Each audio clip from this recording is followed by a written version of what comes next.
Anak ng bilyonaryo nagpanggap bilang labandera para masubok ang totoong ugali ng future stepmom nito. Nakikilabot ang kanyang nalaman. Hindi mo ba alam na expensive ang gown na to? Gigil na hiyaw ni Aleli habang halos ihampas na sa mukha ni Kalanta ang hawak niyang gown. Madam, pasensya na ho. Nakaligtaan ko lang ho, pasensya na ho talaga. Nagmamakaawang tugon naman ni Kalanta. No!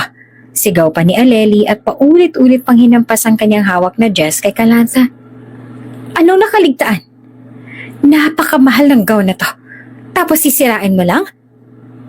Lumapit pa si Aleli kay Kalanta at hinila-hila pa ang buhok na to. Wala ka talagang kwenta.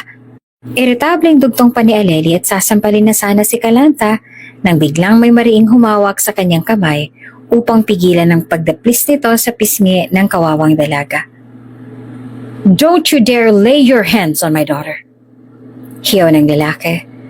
At nang mapalingon si Aleli, halos matuod siya at hindi siya makapaniwala. Kung bago ka pa lang sa channel na ito, Ate Jane TV, huwag kalimutang pindutin ang notification bell and subscribe button. Sana po hindi naman malaking abala sa inyo ang pagpindot ng subscribe button dahil ang kapalit po nito ay ang pagsuporta para makapag-produce ng mga libreng stories sa mga channels ni Ate Jane. Maraming salamat! Matapos ang buong araw ng shooting, pagod ngunit nakangiti si Aleli habang nakaupo sa harap ng malaking salamin. Hindi niya maikakaila na ramdam niya ang atensyon ng lahat. Lalo na at kilalang kilala siya bilang isa sa mga pinakasikat na modelo at celebrity sa bansa. Sa edad niyang 25, walang duda na napakalayo at napakatayog na ng narating ni Aleli. Bukod pa rito, talaga namang napakaganda at napakabibighani niya. Ang bawat kilos niya, ang bawat galaw ng mga mata ay tila ba may kakaibang alindog na hindi maikakaila ng sino mang nakakakita sa kanya. Kaya nga itinuring din si Aleli na isa sa mga top stars sa bansa. Grabe, ang ganda mo talaga, Aleli. Sabi ng isang makeup artist habang hawak ang makeup brush at nagpapahid ng huling touch sa kanyang makeup. Kahit napagod ka na, hindi halatang napagod ka sa shoot. Ibang-iba talaga ang karisma at atake mo, my dear. Ngumiti naman si Aleli tumingin sa makeup artist. Salamat, ikaw talaga. Magaling lang kayong lahat. You know very well kung saan ako gaganda. Nagtawanan ng mga nasa set. Iba ang aura ni Aleli. Sikat siya, hindi lamang dahil sa kanyang itsura, kundi pati na rin sa kanyang mabait at mapagkumbabang ugali. Sa kabila ng kanyang kasikatan, hindi niya nakalimutan kung paanong tratuhin ng maayos ang mga tao sa paligid niya. Pagkatapos ng huling take, huminga ng malalim si Aleli at tumayo. Tapos na ba tayo, Direk? Tanong niya kay Direk Nico habang niluluwagan ng sinturon ng kanyang suot na pantalon. Tapos na, Aleli. As usual, flawless ang performance mo. Sagot naman ng direktor habang nakangiti. Pahinga ka na. Alam kong pagod ka na. You should take some rest dahil marami pang shoots ang nakaabang sa'yo. Ngumiti siya at nagpaalam sa mga tao sa set. Good job everyone! See you tomorrow! Masaya niyang sigaw. At naglakad na siya papunta sa kanyang dressing room. Pagkapasok niya sa loob ng dressing room ay nagsimula na siyang magpalit ng damit. Ngunit bago niya pa maalis ang huling bahagi ng kanyang suot na damit, ay bumukas ang pinto nito at bumungad si Homer, ang kanyang fiancé. Si Homer ay isang kilalang bilyonaryong CEO. Mas matanda ng halos 25 taon kay Aleli. Ngunit sa kanilang relasyon, tila hindi naging hadlang ang kanilang edad. Palaging handa si Homer na suportahan si Aleli. At sa bawat oras ipinapakita niya ang kanyang wagas na pagmamahal para dito. Kahit pa may kalakihan ng kanilang age gap. Kape para sa prinsesa ko? Bati ni Homer, sabay abot ng isang cup ng mainit na kape na siyang paborito naman ni Aleli. Napatitig si Aleli at ngumiti. Oh, thank you, love. Alam mo talagang kailangan ko. Sabi niya habang kinukuha ang kape at humigop ng kaunti. Perfect timing ka talaga, my love. Pika pa ni Aleli habang nagniningning ang mga mata. Lumapit si Homer at hinalikan si Aleli sa noo at saka tumingin sa kanyang mga mata. Hindi ko hahayaan na magtrabaho ka ng ganitong kahirap ng walang reward. Kahit kape man lang. You deserve it. Nagbiro naman si Aleli. Di ko alam kung kape lang ba to, may bonus na kiss pa. Or bonus na? Wika ni Aleli sabay bulong sa tenga ni Homer dahilan upang mapangiti ito. Maybe later? Ngumiti naman si Homer at muling hinalikan si Aleli. Sa pagkakataong ito sa mga labi, hindi nila napansin ang mga tao sa labas ng dressing room na nakakakita sa kanila. Mabilis na kumalat ang kilig sa buong set. Sweet talaga nila. Bulong ng isang production assistant habang sinusubukang magpigil ng ngiti. Sana all, swerte rin talaga si Miss Aleli, ano? Billionaire pang fiancé. Grabe, kahit nga ang layo ng agwat nila, bagay pa rin. Dagdag pa ng isa sa mga cameraman. Swerteng babae talaga si Aleli. Aba, swerte rin naman yung Homer. Akalain mo ang daming nagkakagusto dyan kay Aleli sa showbiz ha, pero siya pa ang pinatulan. Dagdag pa ng isa sa mga staff. Kakaanunsyo pa lamang ng kanilang engagement sa publiko at ang relasyon nila ay inaabangan na talaga ng marami. Controversial man dahil sa kanilang age gap, mas maraming natutuwa kaysa nagtataka at nagdududa. Tara na, uwi na tayo. Alok ni Homer na makita niyang napagod na si Aleli sa kanilang mahabang araw. Habang lumalabas ng set, naririnig pa nilang mga bulong-bulungan ng mga tao na tuwang-tuwa sa kanilang sweetness. Ang mga fans ni Aleli ay hindi lamang humahanga dahil sa kanyang kagandahan, kundi pati na rin sa kanyang mga charitable works. Nakilala nga siya ni Homer sa isang charity event kung saan ay naging ambassador si Aleli para sa mga kabataang nangangailangan.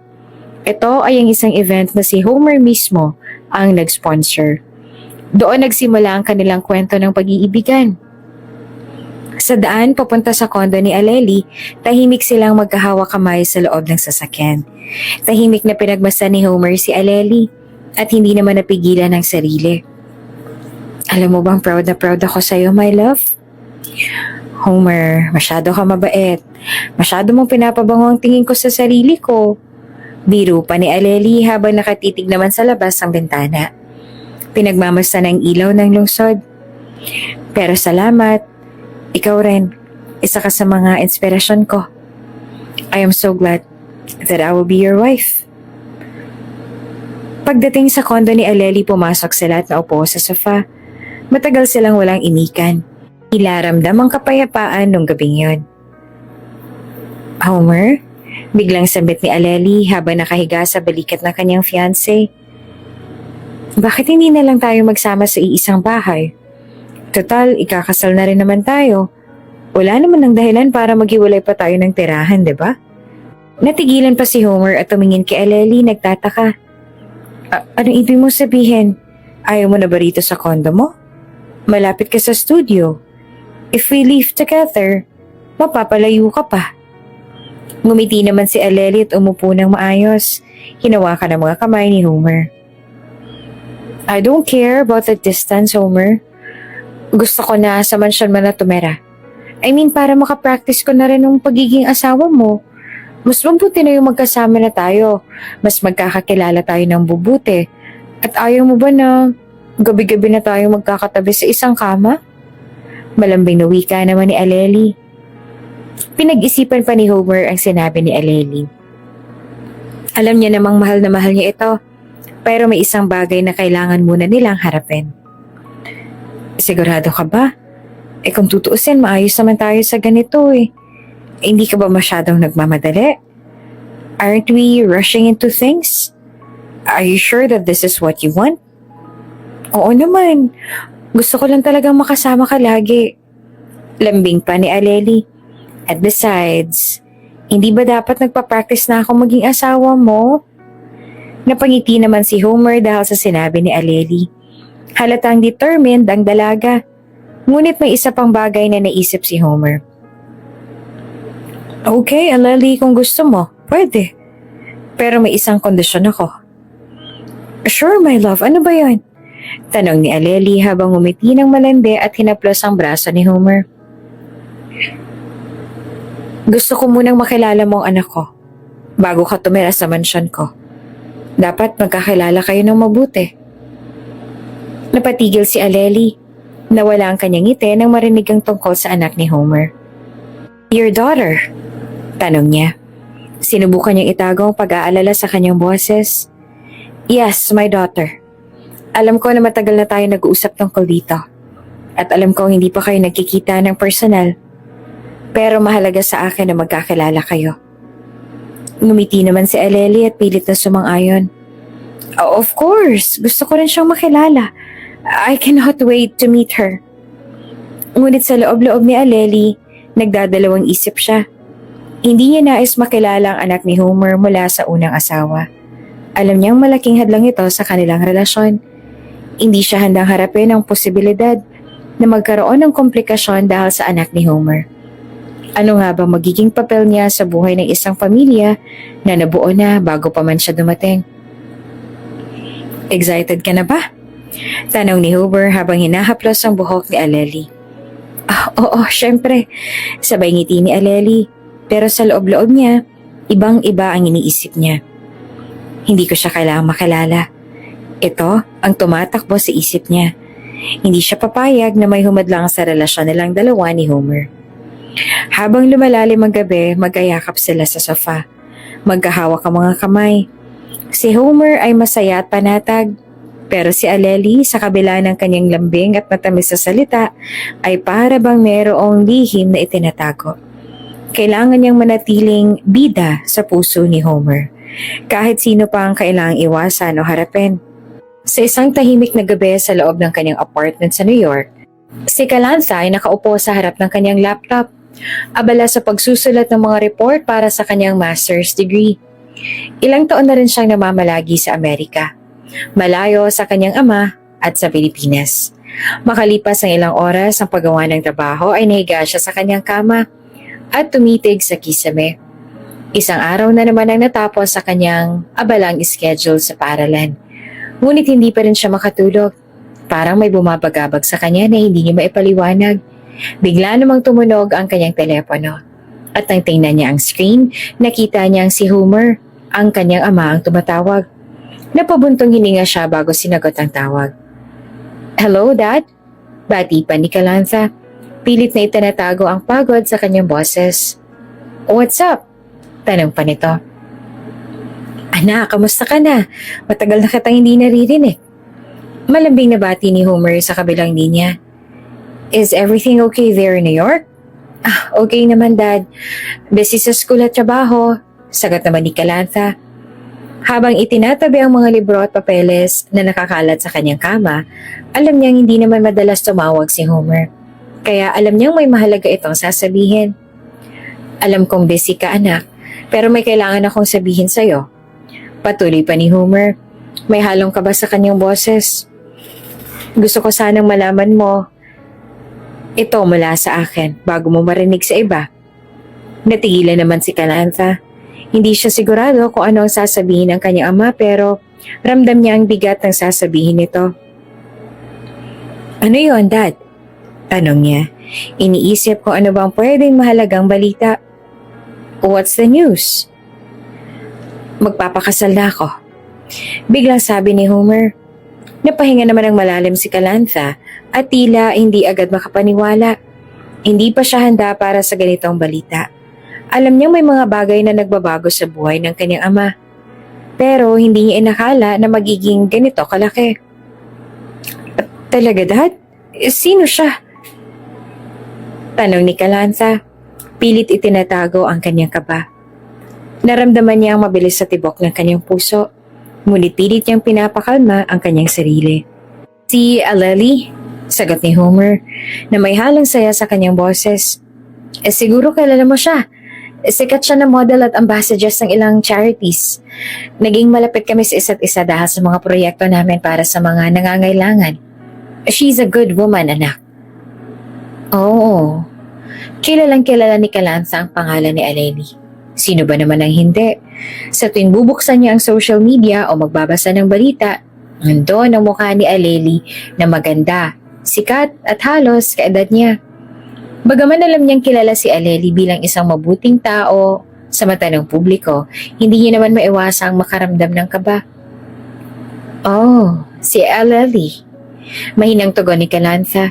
Hindi niya alam kung anong sasabihin.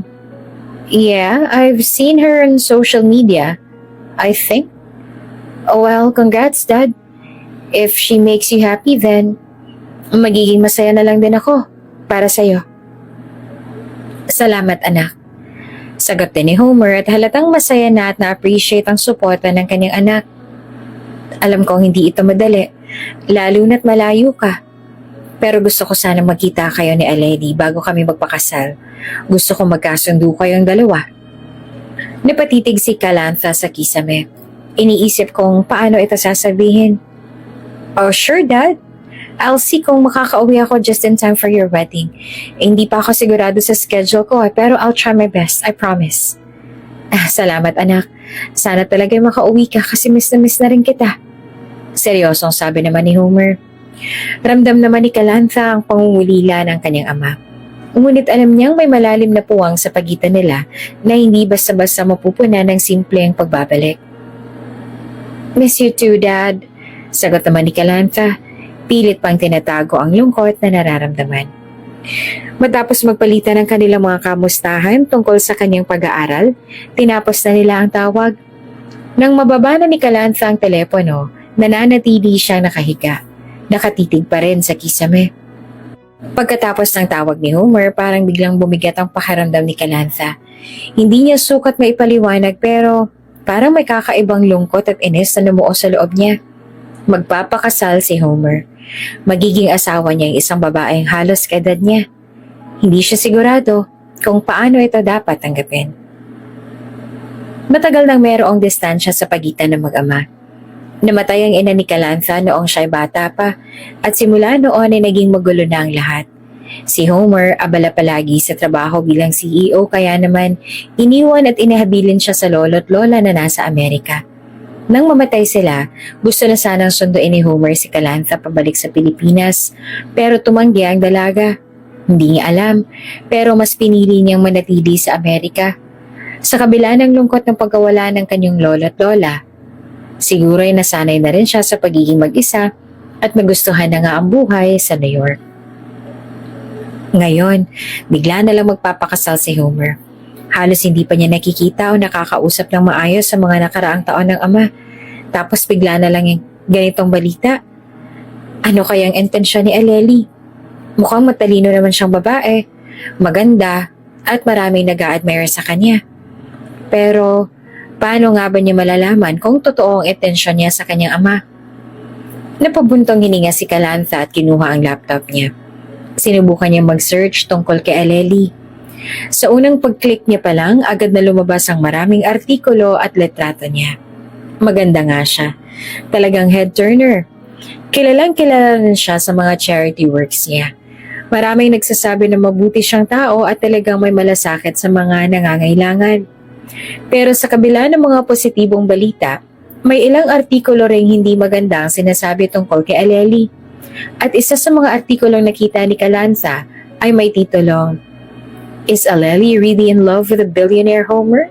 Or is she just another gold digger? Wow! Bulong ni Calantha sa sarili. Hindi lubusang makapaniwala sa nakita niya. Napaisip siya kung totoo nga kaya ito.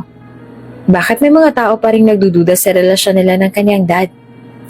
Nagsimula siyang magbasa ng iba't ibang mga opinyon mula sa mga tao sa social media.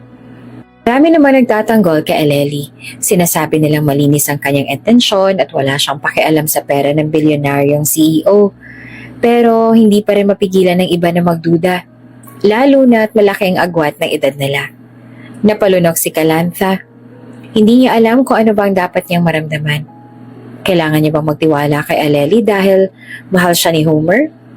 O tama bang makaramdam siya ng kaba at pag-aalinlangan? Matagal siya nakatitig sa screen ng laptop niya. Tila walang naririnig sa paligid. Ramdam niya ang pagod sa kanyang katawan. Hindi lamang dahil sa mga ginagawa niya sa eskwela, kundi dahil na rin sa bigat ng sitwasyon na ito. Mahal niya ang ama. Kahit pa hindi sila ganoong kalapit sa isa't isa, gusto niyang makita itong masaya. Pero, paano kung mali si Homer sa pagpili kay Aleli? Paano kung magkamali siya at masaktan lang sa huli? Nagulat naman siya na mapansin niya ang oras. Malalim na ang gabi. Hindi niya na namalayan ang oras habang nagbabasa ng mga artikulo at nag-iisip tungkol sa ama at kay Aleli. Bumangon siya mula sa kama at nagtungo sa bintana ng apartment. Tinitigan niya ang mga ilaw ng lungsod ng New York habang iniisip kung paano bang haharapin ang sitwasyon na ito. Kailangan niya bang umuwi sa Pilipinas para suportahan ng ama? O mas mabuting manatili na lang sa New York at huwag nang makaalam? Alam niyang sa kabila ng lahat, gusto niyang siguraduhin na magiging masaya ang ama. Pero hindi niya rin maiwasang mag-alala para sa kanya. Muli siyang bumalik sa kama at tumingin sa isang lumang litrato ng kanilang pamilya. Ang mom niya, si Homer at siya. Nasa beach sila noon. Masayang masaya. Naaalala niya pa kung gaano silang kasaya noong buhay pa ang kanyang ina. Pero magmula nung mawala siya, parang nagbago na rin ang lahat. Si Homer naging abala na sa trabaho at siya naman naging abala sa pag-aaral at sa buhay sa Amerika. Ngayon, sa kabila ng lahat ng pagbabago, hindi niya alam kung kaya ba niyang tanggapin ang bagong kabanata sa buhay ng ama. Paano kung hindi si Aleli ang babae para sa kanya? Paano kung tamang mga nagsasabi na hindi talaga siya mahal ni Aleli, kundi ang kayamanan lang niya? Isang malalim na buntong hininga ang pinakawalan ni Calantha bago muling pumikit. Alam niyang hindi magiging madali ang mga susunod na araw. Kailangan magdesisyon siya kung ano ang gagawin niya. Kung susuportahan ba niya ang ama o kung patuloy na pagdududahan si Aleli.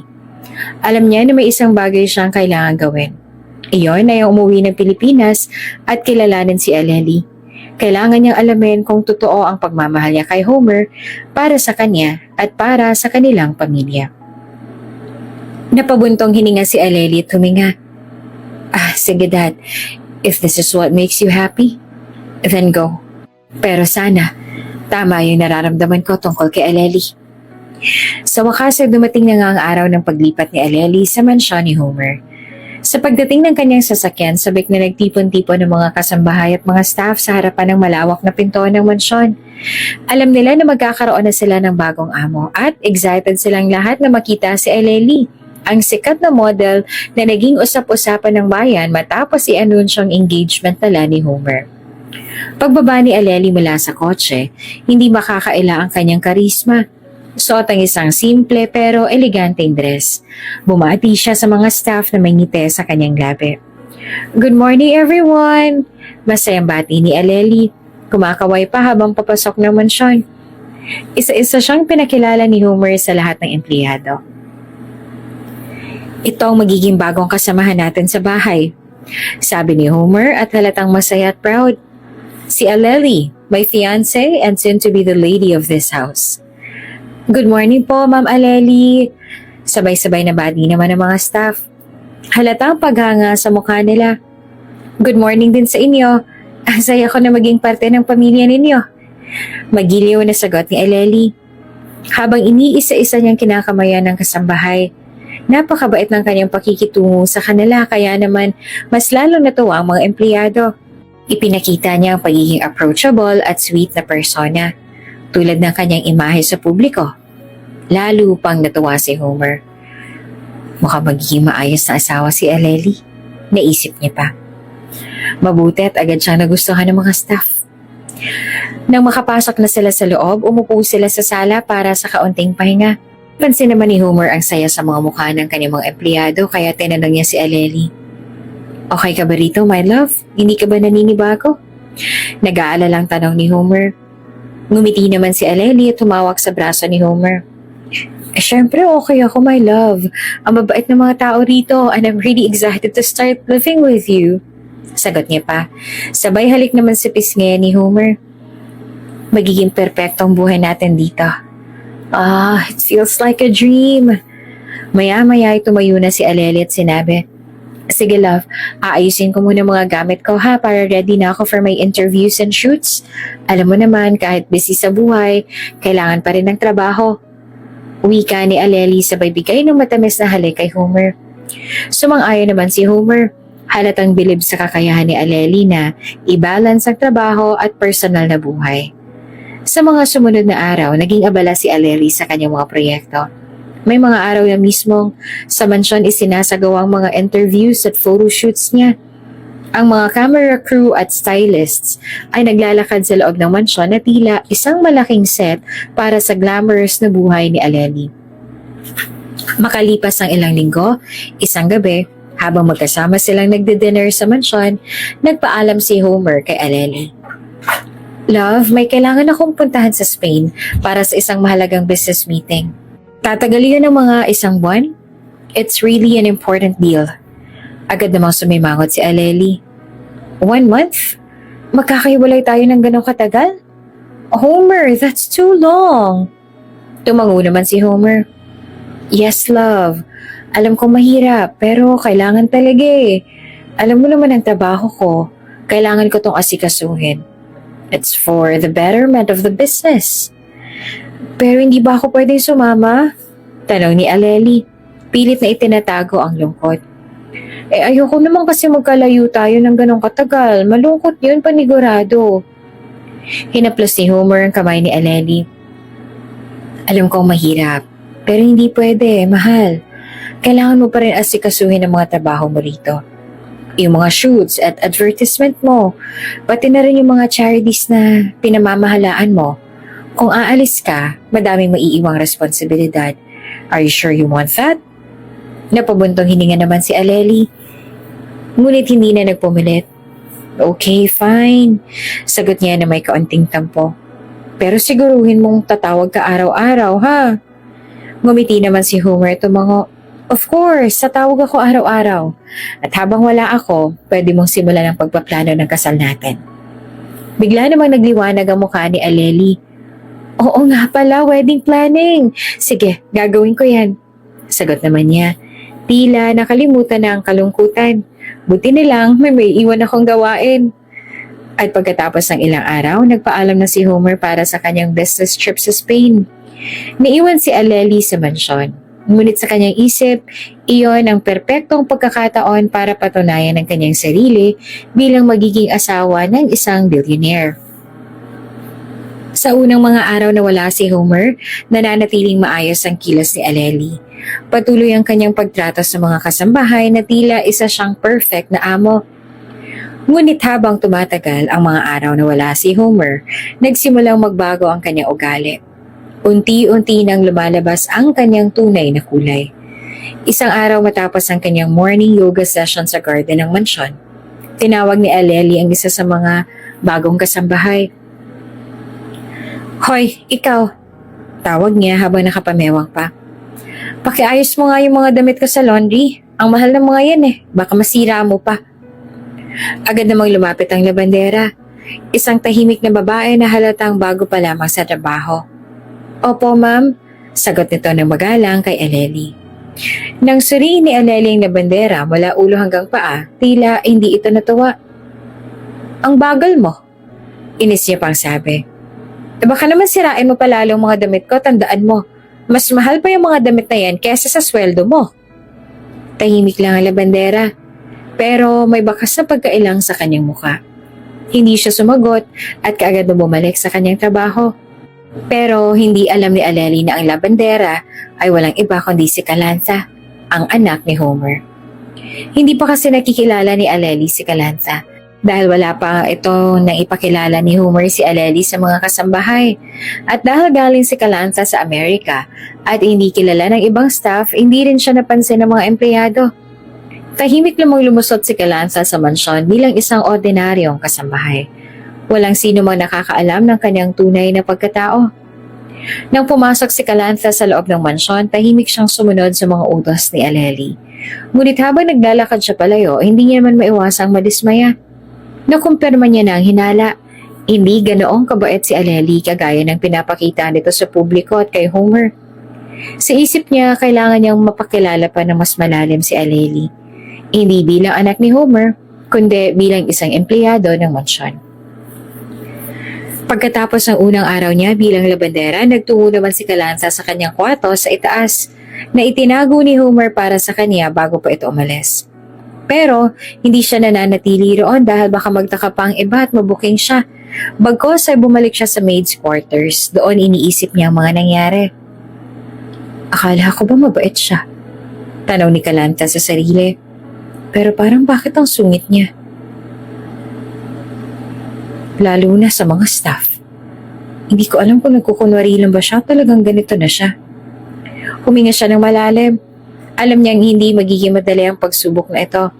Kailangan niyang tiyakin kung tunay nga bang mahal ni Aleli ang kanyang ama o kung ginagamit lang ito ang yaman ni Homer. At para magawa iyon, kailangan niyang manatiling tahimik at mag-obserba mula sa gilid. Kung ganitong ugali niya kapag wala si Dad, paano pa kaya kapag siya na talagang may hawak sa lahat ng to? Bulong niya sa sarili. Alam niyang kailangan niyang kumilos ng maingat. Ayaw niyang masira ang relasyon niya sa kanyang ama. Pero ayaw niya ring manahimik kung sakaling hindi tama si Aleli para kay Homer. Habang iniisip niya ang mga susunod niyang gagawin, narinig niya naman ang mga yapak ni Aleli sa labas ng kanyang kwarto. Agad siyang tumahimik at nagtago. Nagmamasid mula sa likod ng pinto. Nakita niya si Aleli na may kausap sa telepono. At kahit na hindi niya marinig ang lahat ng sinasabi nito, ramdam niya ang pagkairita sa boses nito. Oo, sinabi ko nang ayusin mo yan. Hindi ko na kailangang ulit-ulitin pa, no? Galit na sabi ni Aleli sa telepono. Basta, siguraduhin mong walang problema bago bumalik si Homer. Nagpatuloy si Aleli sa paglalakad patungo sa labas. At nang mawala na siya sa paningin, huminga naman ng malalim si Kalantha. Muli siyang bumalik sa kama at napaisip. Kailangan ko siguraduhin na hindi si Aleling sisira kay Dad. Bulong niya sa sarili. Gagawin ko ang lahat para malaman ang totoo. Sigurado si Kalantha na isasagawa niya na ang kanyang tahimik na misyon. Sa kanyang pagnanais na protektahan ng kanyang ama mula sa isang babaeng maaaring magpahamak sa kanilang pamilya. Sa mga unang linggo na wala si Homer, mas lalong lumalabas ang tunay na ugali ni Aleli sa mansyon. Kung noong una ay mabait at maayos ang kanyang pakikitungo sa mga staff, ngayon ay kabaliktaran na ang kanyang pinapakita. Nang wala ng mga kamera at hindi na kailangang magpanggap, lumilitaw ang kanyang malupit na pag-uugali sa mga kasambahay. Isang umaga habang inaayos sa mga kasambahay ang kusina, bigla na lamang dumating si Aleli na halata namang iritable. Ano ba to? Ba't ganitong almusal ko? Sigaw niya, sabay hampas ang tinidor sa mesa. Sino ba sa inyong nagluto nito? Tahimik na lumapit ang isa sa mga kasambahay, nanginginig. Ma'am, pasensya na po, ayusin ko po kaagad. Aayusin mo? Bruha ka ba? Dapat hindi na kailangan pang ayusin kung ginawa mo yung tama sa umpisa pa lang. Patuloy pang sigaw ni Aleli. Baka sa susunod tanggalin ko na kayo rito. Sayang lang ang pasweldo niyo kung ganyan ang trabaho ninyo. Mga squatter na walang kwenta. Nabalot ng pagtataka ang ilang mga kasambahay dahil hindi nila inaasahan ng ganitong ugali mula kay Aleli. Sa harap ng kamera, laging mabait at kaaya-aya si Aleli. Ngunit ngayon, masyado siyang demanding at malupit. Minsan, sinasadyang ipahiya ni Aleli ang mga staff kapag hindi nasusunod ang gusto niya. Lalo na kapag hindi maayos ang kanyang mga damit o pagkain. Isang araw habang nagpapamanicure si Aleli sa sala, tinawag ni si Kalantha na patuloy pa rin nagtatrabaho bilang labandera sa ilalim ng peking pagkakakilanlan. Hindi naman alam ni Aleli na ito ang anak ni Homer kaya itinuring niya si Kalantha na parang isa lang sa mga ordinaryong kasambahay. Ikaw, labandera, tawag ni Aleli habang itinaas ang isang kilay. Bakit ba ang tagal-tagal mo maglaba? Hindi mo ba alam kung gano'ng kamahal ang mga damit ko? Gusto mo bang sirain tong mga to? Tahimik lamang si Kalantha, kalmado pa rin ang mukha. Pasensya na po ma'am, aayusin ko po, tugon niya. Pinipilit na maging magalang sa kabila ng pagtataray ni Aleli. Tingnan mo nga yan, mukhang madudungisan pang damit ko. Patuloy na sigaw pa ni Aleli. Tila natutuwa na may isang tao siyang pwedeng laitin. Napakabagal mo. Baka sa susunod paghanap na lang ako ng mas maayos na maglalabada. Napakawalang kwenta, walang modo mo naman. Isang araw dumating ang isang malaking proyekto para kay Aleli. Magkakaroon siya ng isang special interview para sa isang kilalang magazine at napagpasyahan nilang gawin ito sa loob ng mansyon. Maaga pa lamang abala na ang buong production team sa pag-aayos ng set at kasama rito si Aleli na nagmo-model para sa photoshoot. Habang naglalakad si Aleli kasama ang kanyang stylist, napansin ng direktor ng photoshoot ang isang maganda at charming na mukha, si Kalantha. Nakasalukuyang naglalakad na may daladalang labahan. Bigla siyang napansin ng direktor. Tumigil ito sa gitna ng kanyang trabaho at tumingin kay Kalantha. Wait, sabi ng direktor. Natila ba curious ito? Sino yan? Agad namang sumagot ang isang staff. Kasambahay po ni sir. Nagulat ang direktor. Kasambahay? Pero ang ganda niya. Bakit hindi siya nagmo-model? Narinig naman ito ni Aleli at tila may mainit na apoy na bumalot sa kanyang dibdib. Bigla siyang napahinto at bumaling sa direksyon ni Kalantha. Halatang naiinis. Inis na inis siya na ang atensyon ng direktor ay napunta sa isang kasambahay lamang. Kasambahay lang siya, bakit ba siyang pinag-aaksayahan niyo ng oras? Inis na sabi ni Aleli. Halatang pinipigilan ng galit. I-focus na lang natin ang shoot. Ako ang bida, diba? Ngunit tila hindi naman napansin ng direktor ang inis ni Aleli. Patuloy pa rin ito sa pagtitig kay Kalantha. Hindi ako makapaniwala. Sayang, dapat nasa harap siya ng kamera. Lalo pang sumiklab ang galit ni Aleli. Hindi niya alam na ang isang kasambahay at isang ordinaryong empleyado lamang sa mansyon ay makakakuha ng ganitong papuri mula sa direktor ng isang malaking proyekto. Nais niyang iparamdam kay Kalantha ang kanyang galit. Magsimula na tayo, sabi ni Aleli. Sa tonong pilit na kalmado pero halatang naiirita. Habang patuloy ang shoot, hindi naman mapigilan ni Aleli na lingunin si Kalantha na patuloy pa rin nagtatrabaho sa gilid. Pagkatapos ng shoot, agad na pinuntahan ni Aleli si Kalantha sa laundry room. Puno ng galit ang kanyang mga mata. Alam mo bang wala kang karapatang makakuha ng atensyon dito? Sigaw ni Aleli habang nakapamewang. Ang trabaho mo rito ay maglaba at hindi magpa-cute. Kaya huwag kang magpapapansin dahil hindi ka bagay dito. Ang kapal ang pagmumukha mo. Nakatayo lang si Kalantha, tahimik ito at kalmado. Hindi naman siya sumagot. Bagkos ay hinayaan lang niyang si Aleli ang maglabas ng galit. Ang mabuti pa mag-concentrate ka na lang sa trabaho mo. Kasi kung hindi, baka mapalayas ka pa rito. Naiintindihan mo ba? Banta ni Aleli, sabay talikod. Bitch! Bulong pa ni Aleli. Habang papalayo si Aleli, huminga naman ng malalim si Kalantha. Alam niyang ito na nga ang simula ng mas malalim pang galit ni Aleli sa kanya. Pero sa kabila ng lahat, hindi siya nagpapatalo sa mga pandalait ng fiancé ng kanyang dad. Alam ni Kalantha na mas importante ang dahilan kung bakit siya naroon. At iyon ay ang upang protektahan ang kanyang ama. Sa bawat araw na lumilipas, mas lalo lamang lumalala ang pakikitungo ni Aleli sa mga kasambahay, lalong-lalo na kay Kalantha. Minsan walang dahilan. Sinisigawan niya ang mga staff at iniinsulto ang kanilang trabaho. Ang babagal niyo, parang wala kayong mga kamay. Sigaw ni Aleli habang pinapanood ang isang kasambahay na naglilinis ng hagdan. Hindi kayo binabayaran para magbagal-bagal ha? Hindi ko kailangan ng mga tamad ninyo. My God, ano ba namang klase mga tao to? Matatanggal talaga kayong lahat kapag bumalik na si Homer dito. Sa bawat pagsigaw at panalait ni Aleli, natututunan ng mga kasambahay na manahimik at magtiis. Ngunit sa kabila ng lahat, nagiging mas mabait at mas magalang si Kalantha. Sa isang pagkakataon habang iniinsulto ni Aleli ang mga kusinera, lumapit si Kalantha at tinulungan ito. Ako nang bahala rito. Mahinahong sabi ni Kalantha na ikinagulat naman ng mga kasambahay. Sa kabila ng masamang trata sa kanya ni Aleli, nananatili siyang mahinahon at matulungin sa kanyang mga kasamahan. Minsan habang nakaupo si Aleli sa garden, nakatanggap siya ng tawag mula kay Homer. Masaya niyang kinwento ang kanyang mga ginagawa sa mansyon. Han, everything's fine here. Naayos ko ng mga plano para sa kasal natin and I'm so excited. Masayang sabi ni Aleli sa telepono. Oh, that's great, mahal. I'm glad na nag-e-enjoy ka dyan. Sagot naman ni Homer mula sa kabilang linya. How are the staff treating you? Okay ba sila? Napangiti naman si Aleli. Ngunit sa likod ng kanyang ngiti ay ang kanyang pagkapuot sa mga kasambahay. Okay naman sila, Han. They are all doing fine. Hindi man lang binanggit ni Aleli ang kanyang masamang ugali at galit sa mga staff. Patuloy siyang nagkukunwari na ang lahat ay maayos at masaya at pinagtatakpan ng tunay na kulay niya. Pero sa loob ng mansyon, iba ang realidad.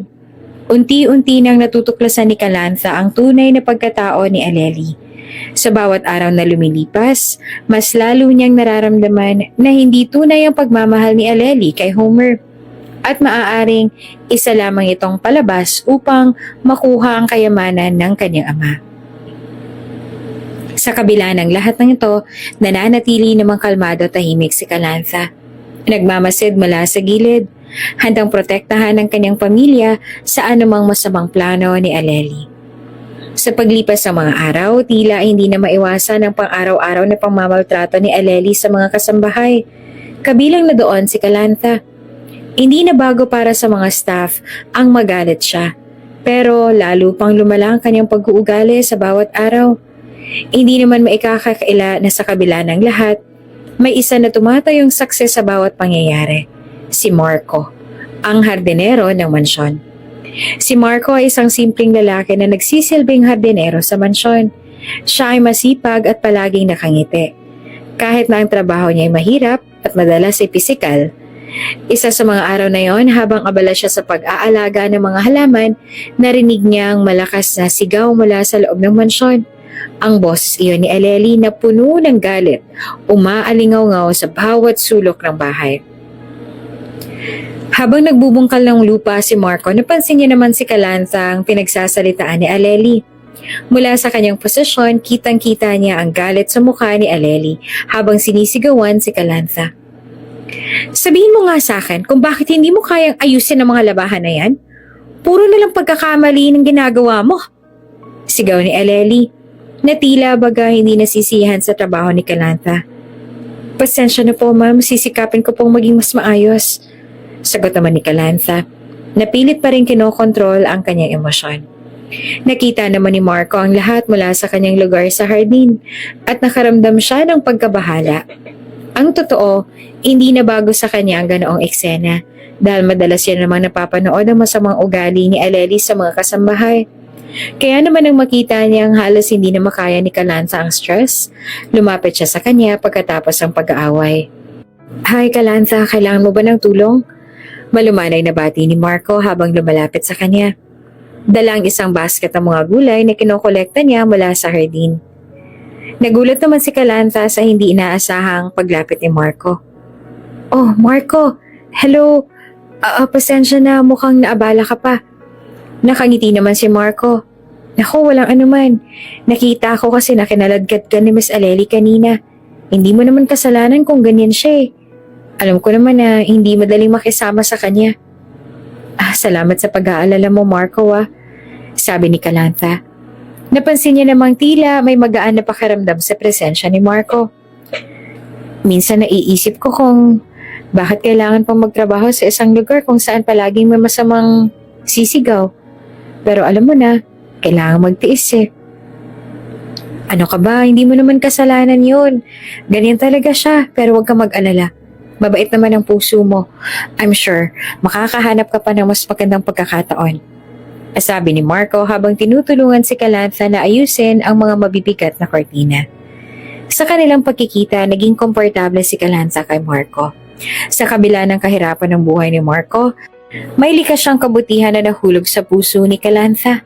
Kaya naman sa mga susunod na araw, naging magkaibigan sila. Madalas silang nagkukwentuhan habang nagtatrabaho si Marco sa hardin at si Calantha naman ay nag-aayos sa mga gawaing bahay. Minsan, dumadalaw din si Calantha sa hardin para makipag-usap kay Marco. Alam mo Marco, hindi ko akalain na magiging ganito ang buhay ko sa mansyon na to. Hindi ko rin akalaing magkakaroon ako ng kaibigan dito. Nakangiti naman si Marco. Masaya ako nakakapagbigay ako ng kahit kaunting saya sa'yo. Huwag mong isipin na mag-isa ka lang. Kung kailangan mo ng tulong ko o makakausap, andito lang ako, okay? Sa kanilang pagkakaibigan, natutunan ni Calantha na maging mas bukas sa kanyang nararamdaman. Napag-usapan nila ang kanilang mga pangarap at ang mga simpleng bagay sa buhay na nagbibigay saya sa kanila. Si Marco sa kanyang bahagi ay palaging nagsusumikap na maging positibo. Kahit na ang buhay ay hindi madali para sa kanya. Sa isang pagkakataon, habang nasa hardin si Marco, si Kalanza naman ay tumutulong sa kanya. Binanggit ni Kalanza ang kanyang naisip. Alam mo Marco, medyo nag-aalangan ako. Narinig ko kasi sa mga kasambahay na mabait daw si Sir Homer. Paano ko madiskubre niyang ganyan palang ugali na magiging asawa niya? Naiintindihan ko Kalanza pero wala naman tayong magagawa dahil ikakasal na sila. At isa pa, malay mo sa face lang ang ugali ni Miss Aleli. Baka naman bumait din siya pag tumagal. Tugon naman ni Marco. Napag-isipan ni Kalanza ang mga sinabi ni Marco. Napagtanto niyang mahirap nga ang sitwasyon.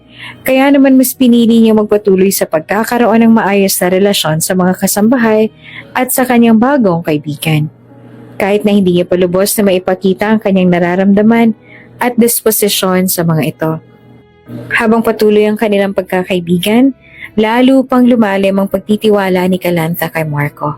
Hindi lamang siya naging tagapayo kundi pati na rin isang mahalagang bahagi ng kanyang araw-araw na buhay. Minsan, nagdadala rin si Marco ng mga prutas mula sa hardin at ibinibigay yan kay Kalanza bilang pasalubong. Na naging dahilan naman upang makapagkwentuhan sila sa labas. Salamat Marco ha.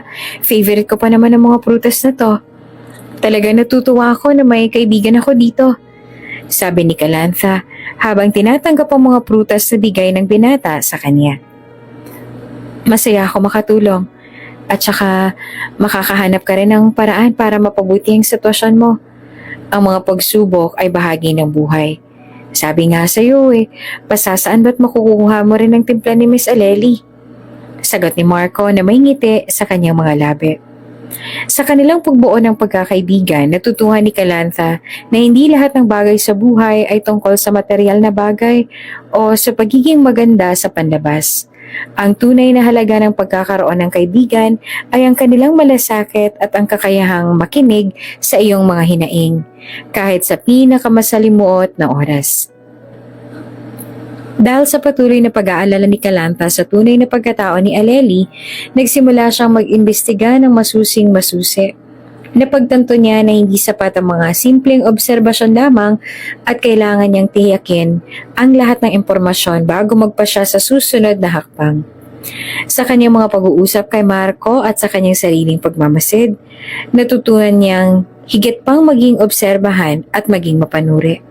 Isang araw habang abala si Kalanza sa pagbabad ng mga kobre kama at kortina, napansin niyang may kakaibang usapan ng ilang mga kasambahay.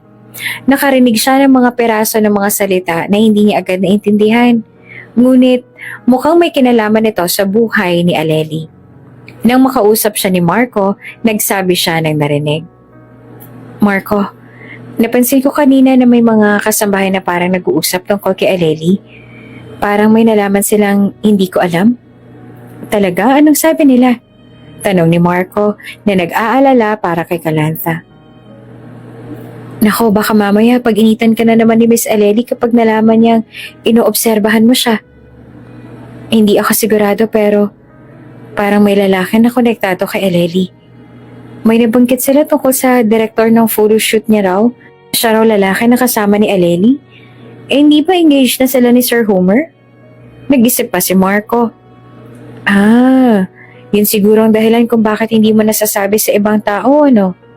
Kung walang sapat na ebidensya, baka magkamali ka sa iyong mga akala. Malay mo ba kung kaibigan lang naman? Naiintindihan ko, sabi ni Kalanza. Kaya kailangan ko makahanap ng higit pang impormasyon tungkol sa lalaking to. Naku Kalanza, hindi mo naman kailangan gawin yan. Nag-aalalang bulong naman ni Marco sa kanya. Ngunit porsigido si Kalanza dahil kahit hindi alam ni Marco ang totoo, ginagawa ni Kalanza ang lahat para sa kapakanan ng kanyang ama. Sa mga sumunod na araw, mas lalo pang tumutok si Kalanza sa kanyang misyon na tuklasin ang katotohanan.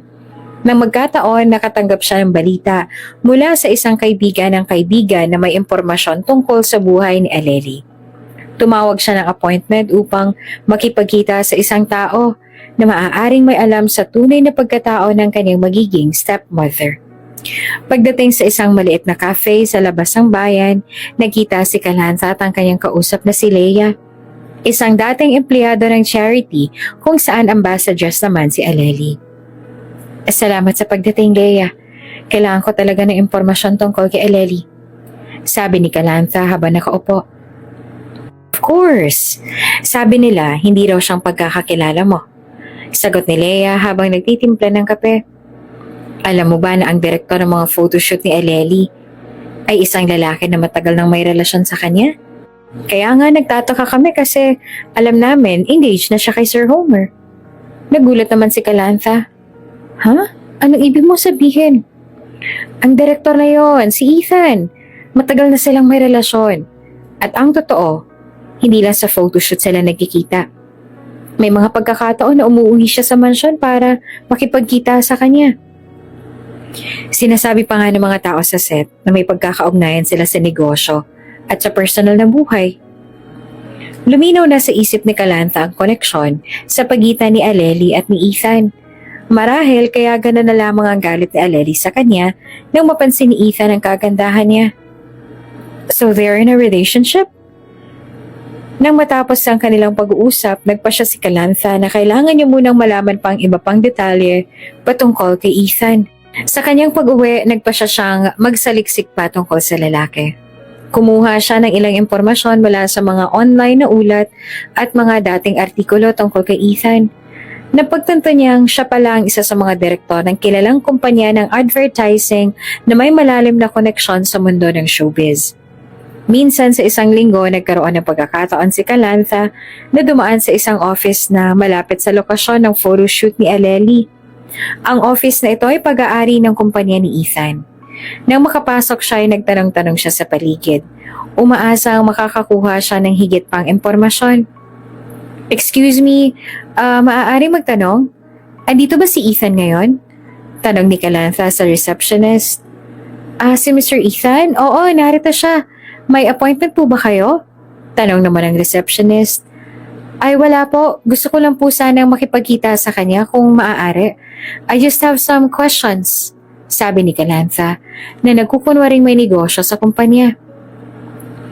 Hindi naman siya nakalusot sa receptionist kaya naman naghanap siya ng ibang paraan upang makuha ang impormasyon. Hindi nagtagal, nakakita siya ng isang paraan upang makipagkita kay Ethan sa isang event na hindi malayo sa kumpanya. Nagplano siya ng maayos. Umangkop sa kanyang misyon na tiyaking malaman ang lahat ng detalye. Pagdating ng araw ng event, naglakad si Calantha sa venue. Nagmasid mula sa gilid. Habang nakikita niya namang umiikot si Ethan sa paligid ng mga bisita, naisip niyang ito na ang pagkakataon na makuha ang kanyang atensyon. Sa tulong ng kanyang pagpapanggap bilang isang mamamahayag, nakalapit siya kay Ethan sa kabila ng mga seguridad at mga empleyado. Mr. Ethan, magandang gabi. Maaari ho ba makipag-usap sa inyo sandali? Tanong ni Calantha na may kaunti namang kaba. Nagulat si Ethan ngunit ngumiti. Yeah? What's that? Gusto ko sanang itanong tungkol sa relasyon ninyo ni Miss Aleli. May mga bali-balita kasi na may connection kayo sa kanya. Totoo ba yun? Tanong ni Calantha ng diretsyo. Nagulat naman si Ethan sa tanong. Halatang nag-isip siya bago sumagot. What kind of question is that? Aleli and I are friends. Nagbigay siya ng sagot na medyo malabo. Ngunit napansin ni Calantha ang pag-aatubili sa mukha ni Ethan. Press ka ba na gustong manira? At dahil sa narinig ay kaagad na kinabahan si Calantha. Mabuti na lamang at marami ng reporters na pumalibot kay Ethan kaya hindi na siya napansin pa nito. Palihim namang umeska po si Calantha at naglakad pa palayo ng mabilis. Sa kanyang pag-alis, nag-iisip si Calantha na wala pang tiyak na ebidensya. Ngunit malinaw na may lihim na relasyon sina Aleli at Ethan. Napagtanto niyang kailangan niyang magpatuloy sa kanyang investigasyon. Ngunit ngayon ay may higit na kaalaman tungkol sa kanilang koneksyon. Pagdating niya sa mansyon, nagpa siya si Calantha na mas magiging maingat sa kanyang susunod na hakbang.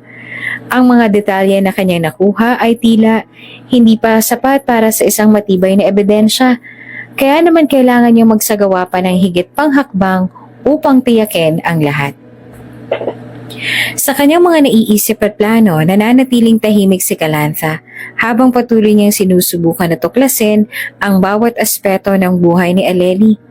Sa likod ng lahat ng to, ang kanyang pag-asa na protektahan ng kanyang ama at ang kanilang pamilya ay nagbibigay sa kanya ng lakas upang magpatuloy sa paghahanap ng katotohanan. Ang mga sumunod na linggo ay puno ng tensyon at kaba para kay Calantha. Sa bawat araw na lumilipas, nagiging mas determinado siyang malaman ang buong katotohanan tungkol kay Aleli. Sa tulong ng mga impormasyon sa kanyang nakalap mula sa kamakailang pag-iimbestiga, nagplano siyang gawin ang lahat upang tiyakin ang pagkakakilanlan ng lalaki sa buhay ni Aleli at ang tunay na layunin nito. Isang araw sa panibagong pagkakataon, napagpasyahan ni Calantha na bisitahin na isang lugar kung saan madalas magpunta si Aleli para sa kanyang mga photoshoot. Sa kanyang pagdating, nag-usisa siya tungkol sa mga detalye ng mga photoshoot at ang koneksyon ng mga ito sa personal na buhay ni Aleli. Habang nagmamasid siya sa paligid, napansin niyang may isang paboritong kapehan si Aleli na malapit sa lugar ng photoshoot. Isang araw habang nandun siya, sinubukan niya magtanong sa barista na madalas siyang nakikita na naglilingkod kay Aleli. "Excuse me, nakita ko po na madalas pong pumunta dito si Miss Aleli. May ideya po ba kayo kung sino pong kasama niya palagi?"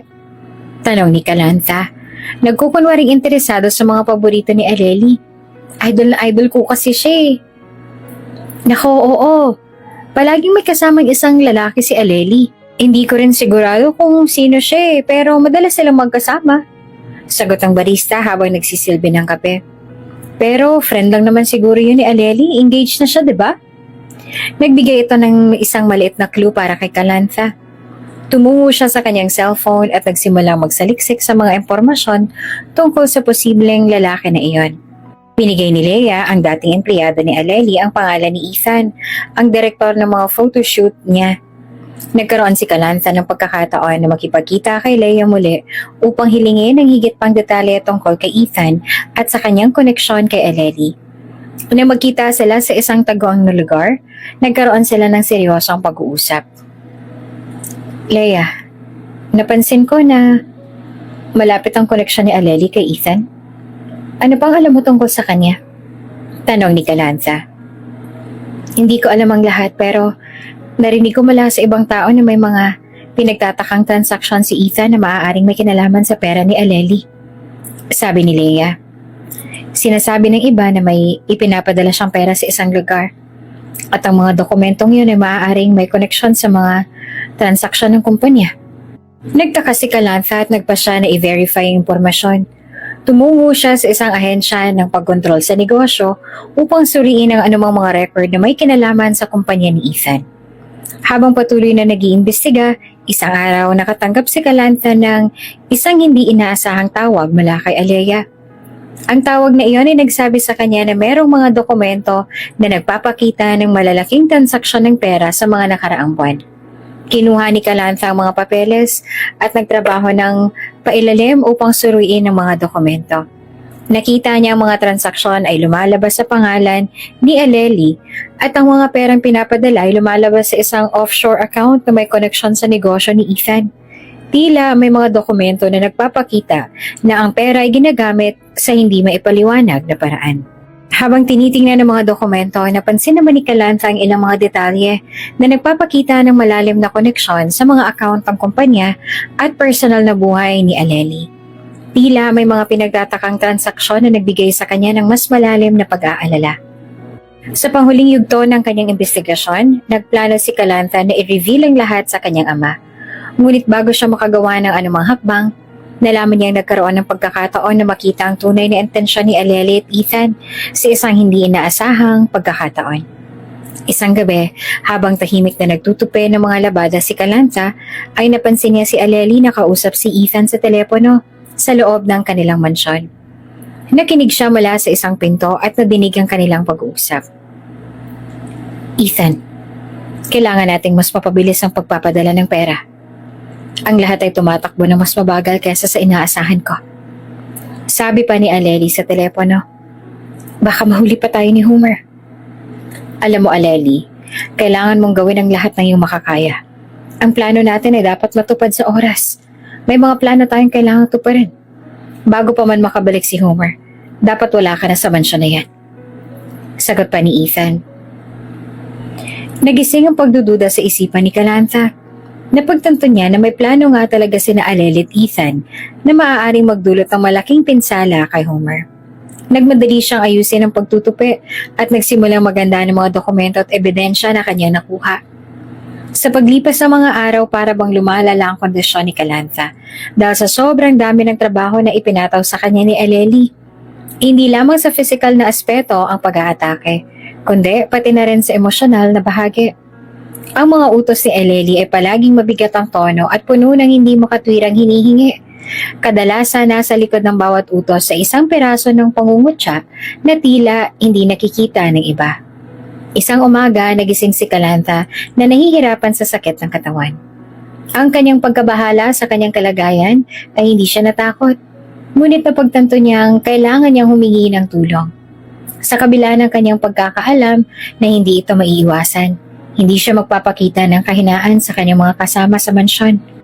Habang sinusubukan niya magtrabaho, napansin naman ni Marco ang kanyang panghihina. Kalantha, mukhang hindi magandang kalagayan mo. Nakikita akong parang mahina ka kanina. Sabi ni Marco na nag-aalala. Nako, hindi naman. Marami lang akong ginagawa. Sagot pa ni Kalantha na pilit na ngumiti sa kaibigan. Hindi mo kaya. Magpahinga ka kaya muna. Kailangan mong mag-ingat sa trabaho at alagaan ang sarili mo. Sabi ni Marco na nagpakita naman ng malasakit. Dahil sa pag-aalala ni Marco, nagdesisyon si Kalantha na magpahinga ng ilang oras. Ngunit kahit na nagpahinga na siya, ang sakit ay hindi pa rin nawawala. Hindi siya makapagsimulang muli sa mga gawain na tila ay hindi matatapos. Dahil hindi naman makapagpatuloy si Kalantha sa kanyang gawain, naglaan si Marco ng oras upang alagaan siya. Pinipilit niyang tiyakin na komportable si Kalantha sa kanyang kondisyon. Pinaligaya siya ni Marco sa pamamagitan ng pagbibigay ng mainit na sabaw, paminsan-minsan na ipinapayo niya ang mga gamot, at higit sa lahat, ang kanyang pag-aalala para sa dalaga. Kalantha, kamusta ka na? Meron ka bang nararamdaman pang iba? Tanong ni Marco habang nagbabantay sa kanya. Medyo masakit pa rin, Marco eh. Hindi ko nga alam kung anong gagawin. Sagot naman ni Kalantha na pilit na nagtatago ng kanyang kahinaan. Maraming trabaho na rin ang naghihintay sa akin. Baka mapag-initan na naman ako ni Ma'am Aleli kapag hindi ko naayos sa mga pinalalaban niya. Baka naman kailangan mo na magpahinga ng maayos. Baka magkasakit ka pa ng mas malala kung hindi mo to aaksyonan. Sabi naman ni Marco. Huwag kang mag-alala. Nandito ako upang tulungan ka. Ako na muna maglalaba. Baka kapag nakita ka naman niya, ikaw naman ang pag-initan niya dahil hindi mo naman to trabaho. Puno ng pag-aalalang tugon naman ni Kalantha. Ano ka ba? Wala naman siya at busy sa commercial shoots niya. Samantalahin na natin habang hindi niya nakikita. Sige na, magpahinga ka lang. Malumanay na tugon at paninigurado naman ni Marco. Sa mga araw na yon, unti-unti namang naramdaman ni Kalantha ang pagtulong ni Marco sa kanya. Sa kabila ng kanyang pagkapagod, naging magaan ang kanyang pakiramdam sa pag-aalaga ni Marco. Ang kanilang mga pag-uusap ay hindi lamang nagbigay sa kanya ng aliw, kundi nagbigay rin sa kanya ng suporta na kailangan niya sa panahong yon. Sa paglipas ng mga araw, napansin ni Kalantha na medyo naiiba na ang pagtingin niya kay Marco. Sa kanyang pagkakasakit at sa mga araw na nakatanggap siya ng pag-aalaga mula sa kanya, nagkaroon siya ng malalim na pagkakakilala kay Marco. Ang kanilang pagkakaibigan ay nagbunga ng mas malalim na koneksyon. Ngunit sa kabila ng mga nararamdaman, hindi makaligtas sa isipan ni Kalantha ang kanyang pangunahing layunin, ang pagbubuking kay Aleli. Ang pagkakaroon ng nararamdaman para kay Marco ay nagbigay sa kanya ng mas malalim na emosyonal na kaguluhan. Sinubukan niyang iwasan ang mga nararamdaman niya at mag-focus sa kanyang plano. Marco, salamat sa lahat ng ginawa mo para sa akin. Sabi ni Kalantha isang gabi habang sila'y nag-uusap sa balkonahe ng mansyon. Talagang napakalaki ng naitulong mo sa akin. Walang anuman, Kalantha. Gusto ko lang naman na makabawi sa'yo at sa lahat ng pagsisikap mo. Sagot ni Marco. Alam kong mahirap ang pinagdadaanan mo at gusto ko malaman mong nandito ako para sa'yo. Nakangiting dugtong pa ni Marco. Sa gabing yon, habang ang mga bituin ay nagbigay liwanag sa kanilang pag-uusap, Napansin naman ni Kelanza ang lalim ng kanyang nararamdaman para kay Marco. Ngunit dahil sa kanyang paunahing layunin na imbestigahan si Aleli, pinilit niyang magpatuloy sa kanyang plano. Kahit na ang mga damdaming yon ay unti-unti nang lumalapit at bumabalat sa kanya at nagpapagulo sa kanyang isipan. Isang araw habang naglalakad si Kelanza sa hardin, biglang lumakas ang ulan. At dahil sa kanyang kahinaan, nagpasya siyang magpahinga kaagad. Ngunit dahil sa biglaang ulan, hindi naman inaasahang mapalakad siya sa basang lupa at siya ay nadulas. Dahil sa kanyang pagkakadulas, agad na lumapit si Marco upang tulungan siya. "Kelanza, ayos ka lang ba? May sakit ka na naman ba?" Tanong ni Marco na nag-aalala. Medyo, Marco. Hindi ko inaasahan na magkakasakit ako sa ganitong sitwasyon eh." Sagot ni Kelanza habang tinutulungan siya ni Marco na makalakad. Ay, grabe, ang hirap. Dahil sa magkasamang pagsubok at pag-aalaga, napagtanto ni Kelanza na ang kanilang relasyon ay lumalapit sa isang bagong yugto. Ang pagkakakilala sa bawat isa sa ilalim ng iba't ibang kondisyon ay nagbibigay sa kanya ng bagong pananaw. Ngunit, hindi pa rin siya nakakalimot sa kanyang layunin. May feelings man na nabubuo para sa hardinero, alam ni Kelanza na mas kailangan niyang unahin ang kanyang misyon. Sa kabila ng kanyang nararamdaman, nagpatuloy si Kelanza sa kanyang pag-iimbestiga. Minsan ay nagtatanong siya kay Marco tungkol sa mga detalye na maaaring makatulong sa kanyang plano. "Marco, may alam ka bang mga detalye tungkol sa mga gawain ni Aleli? Baka may mga bagay na hindi ko pa alam na makakatulong sa akin?" Tanong ni Kelanza. "Nako Kelanza, ako talagang kinakabahan sa'yo, ha?" Sagot ni Marco na hindi alam ang tunay na layunin ng kanyang pagtulong. "Pero naririnig ko rin sa mga kasambahay na may lalaki daw na pumupunta dito minsan. Hindi ko nakikita pero iisa lang naman daw ang mukha tapos Ethan daw ang pangalan." Habang patuloy niyang tinutuklas ang katotohanan tungkol kay Aleli, nagpatuloy din si Kelanza sa kanyang relasyon kay Marco. Sa kabila ng kanyang mga nararamdaman, hindi niya alam kung paano niya ito dapat panghawakan habang sinusubukan niyang iligtas ang kanyang ama mula sa mga panganib na dala ni Aleli. Ang mansyon ay abala sa mga preparasyon para sa isang mahalagang event na dadaluhan ni Aleli. Ang okasyong ito ay isa sa mga pinakamahalagang kaganapan ng taon. Isa iyong gala na puno ng mga prominenteng tao mula sa mundo ng showbiz at entertainment. Ang press coverage ay tiyak na magiging malaki kaya naman walang puwang para sa anumang pagkakamali sa itsura ni Aleli. Habang ang mga tauhan mismo ay abala sa kanilang mga gawain, si Aleli ay nagtatakda namang magbihis ng kanyang espesyal na gown. Sa hindi inaasahang pangyayari, natuklasan ng mga staff na ang gown ay nadumisan at nagkaroon ng mantsa dahil sa maling pag-aalaga ng labandera. Ang gown na ito ay isang mahigpit na itim na gown na may eleganteng disenyo at perpekto para sa event. Meron pa itong mga gems at rhinestones na nagpakinang sa buong gown. Kung tutuusin, mukhang ito ang magiging pinakamagandang gown sa gabing iyon. Ngunit na makita ito ni Aleli, nagalit siya ng sobra. Ang kanyang matinding pagkainis ay hindi maikakaila sa kanyang tinig at galit na paggalaw. "Bakit ganitong nangyari? Hindi ko maaaring isuot to!" Sigaw ni Aleli sa mga tauhan. "Sino ba'y kagagawa nito? Kelanza?" Humarap si Aleli kay Kelanza. Nakasalukuyan namang nagtatrabaho sa ibang bahagi ng mansyon. Tila hindi naman napigilan ng kanyang galit. Kaya naman dumaan siya kay Kelanza at hinila ito patungo sa dressing area kung saan naman nakahanda ang gown. "Ano nangyari dito? Bakit hindi mo inaayos ang mga bagay?" Baliw ni Aleli habang hawak-hawak ang gown at itinaas ang boses. "Hindi mo ba alam na expensive ang tela na to?" Gigil na hiyaw ni Aleli habang halos ihampas sa mukha ni Kelanza ang hawak ng dress. "Madam, pasensya na ho.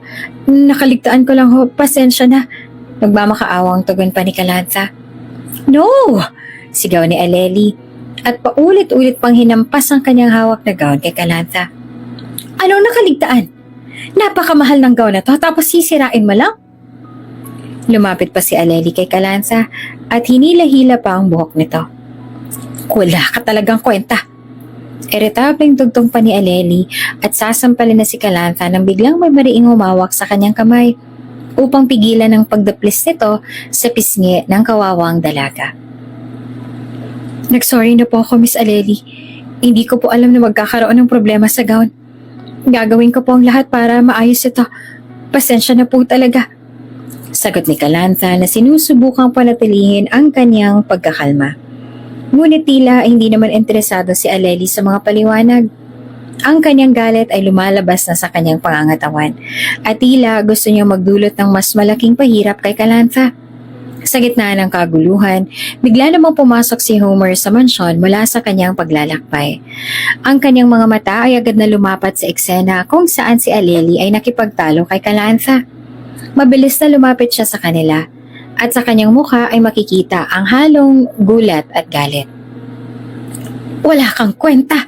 Hiyaw ni Aleli at sasampalin na si Kalantha ng biglang. Don't you dare lay your hands on my daughter! Hiyaw ni Homer at nang mapalingon si Aleli, halos matuod siya at hindi siya makapaniwala. Nabitawan ni Aleli ang kanyang gown at humahangos na lumapit kay Homer. Aleli, anong nangyayari dito? Tanong ni Homer na may matinding boses. Love, what? Sagot ni Aleli habang halos mautal na at hindi na makapagsalita ng maayos. Hindi mo dapat itinuturing na ganito ang anak ko. How dare you shout at my daughter? Bulyaw pa ni Homer. Huwag mo ang itaas ang kamay mo sa anak ko. Huwag mo siyang sasaktan. Nagulat naman ang lahat ng naroon sa mansyon sa biglaang pagsabog ni Homer. Ang mga mata ni Aleli ay nagpakita ng gulat at takot at natigilan siya sa pag-uugali. She's your daughter? Hindi naman makapaniwalang tugon ni Aleli at napatingin kay Kalantha. Maging ang ibang mga kasambahay at staff ay nagulat din sa revelasyong iyon. Nang makita ni Aleli ang galit ni Homer, agad siyang napahiya sa kanyang mga ginawa. Ang kanyang lakas ng loob ay tila nawala at lumapit siya kay Kalantha na may halong paghingi ng tawad. Kalantha, pasensya ka na. Hindi ko sinasadya na magalit sa'yo ng ganito. Sabi naman ni Aleli na may kasamang malalim na paghingi ng tawad. Sana'y mapatawad mo ko. I'm really sorry. Habang si Kalantha naman ay nagtatangkang maging kalmado at hindi pinapansin ang nangyari. Si Homer ay nagbigay pa ng bagong utos. Kalantha, you go upstairs at magpahinga ka. Hindi mo kailangan pa magtrabaho para sa araw na to. Ako nang bahala sa lahat. Tumayo naman si Kalantha. Pinagpagan ng sarili at hindi pinansin ang paghingi ng paumanhin ni Aleli. It was nice seeing you, Dad. Magbubook muna ako ng hotel for tonight. I'll let you handle things here first. Uwi ka naman ni Kalantha. Sa pag-alis si Kalantha, maling nagkaroon ng pagkakataon si Homer na pag-isipan ang nangyari. Isip niyang tignan ang ibang aspeto ng ugali ni Aleli. Hindi niya na maitatanggi na ang kanyang pagkakaalam kay Aleli ay iba sa totoong pagkatao nito. Gulat na gulat siya sa katotohanang kayang sakta ni Aleli ang kanyang anak. Hindi naman sigurado si Homer kung bakit nag-astang labandera si Kalantha. Marahil ay meron nitong dahilan pero gayon pa man, namalas na ni Homer ang tunay na ugali ni Aleli na kaya nitong magtatuhin ng mga staff habang siya'y wala, bagay na hindi naman niya ginagawa noon. Habang ang gabi ay lumalapit, nagpatuloy ang event na hindi na nasira sa pagkakamali sa gown. Nagtungo si Aleli sa event suot ang ibang gown. Ang lahat ng mata ay nakatuon sa kanya. Ngunit ang mga mata ni Homer ay hindi nakalimot sa kanyang mga natutuhan. Love?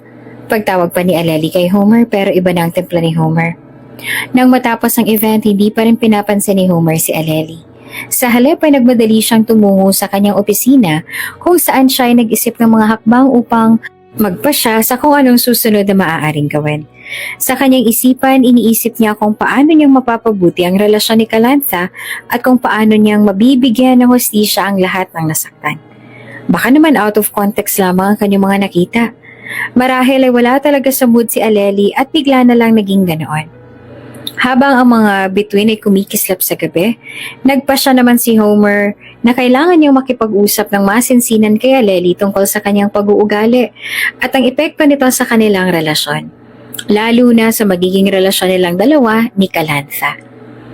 Love, please, I'm really sorry. Paghingi pang muli ng paumanhin ni Aleli habang kumakatok sa pinto ni Homer. Let's talk tomorrow, Aleli. We need to take some rest. Kinabahan si Aleli at napalunok. Alam niyang delikado na ang lagay ng relasyon niya kay Homer. Hindi naman kasi talaga niya inaakalang si Calantha pala ay anak nito. Sa tingin ni Aleli, maaayos lamang ang lahat kung makakausap niya mismo si Calantha at makakaharap ito.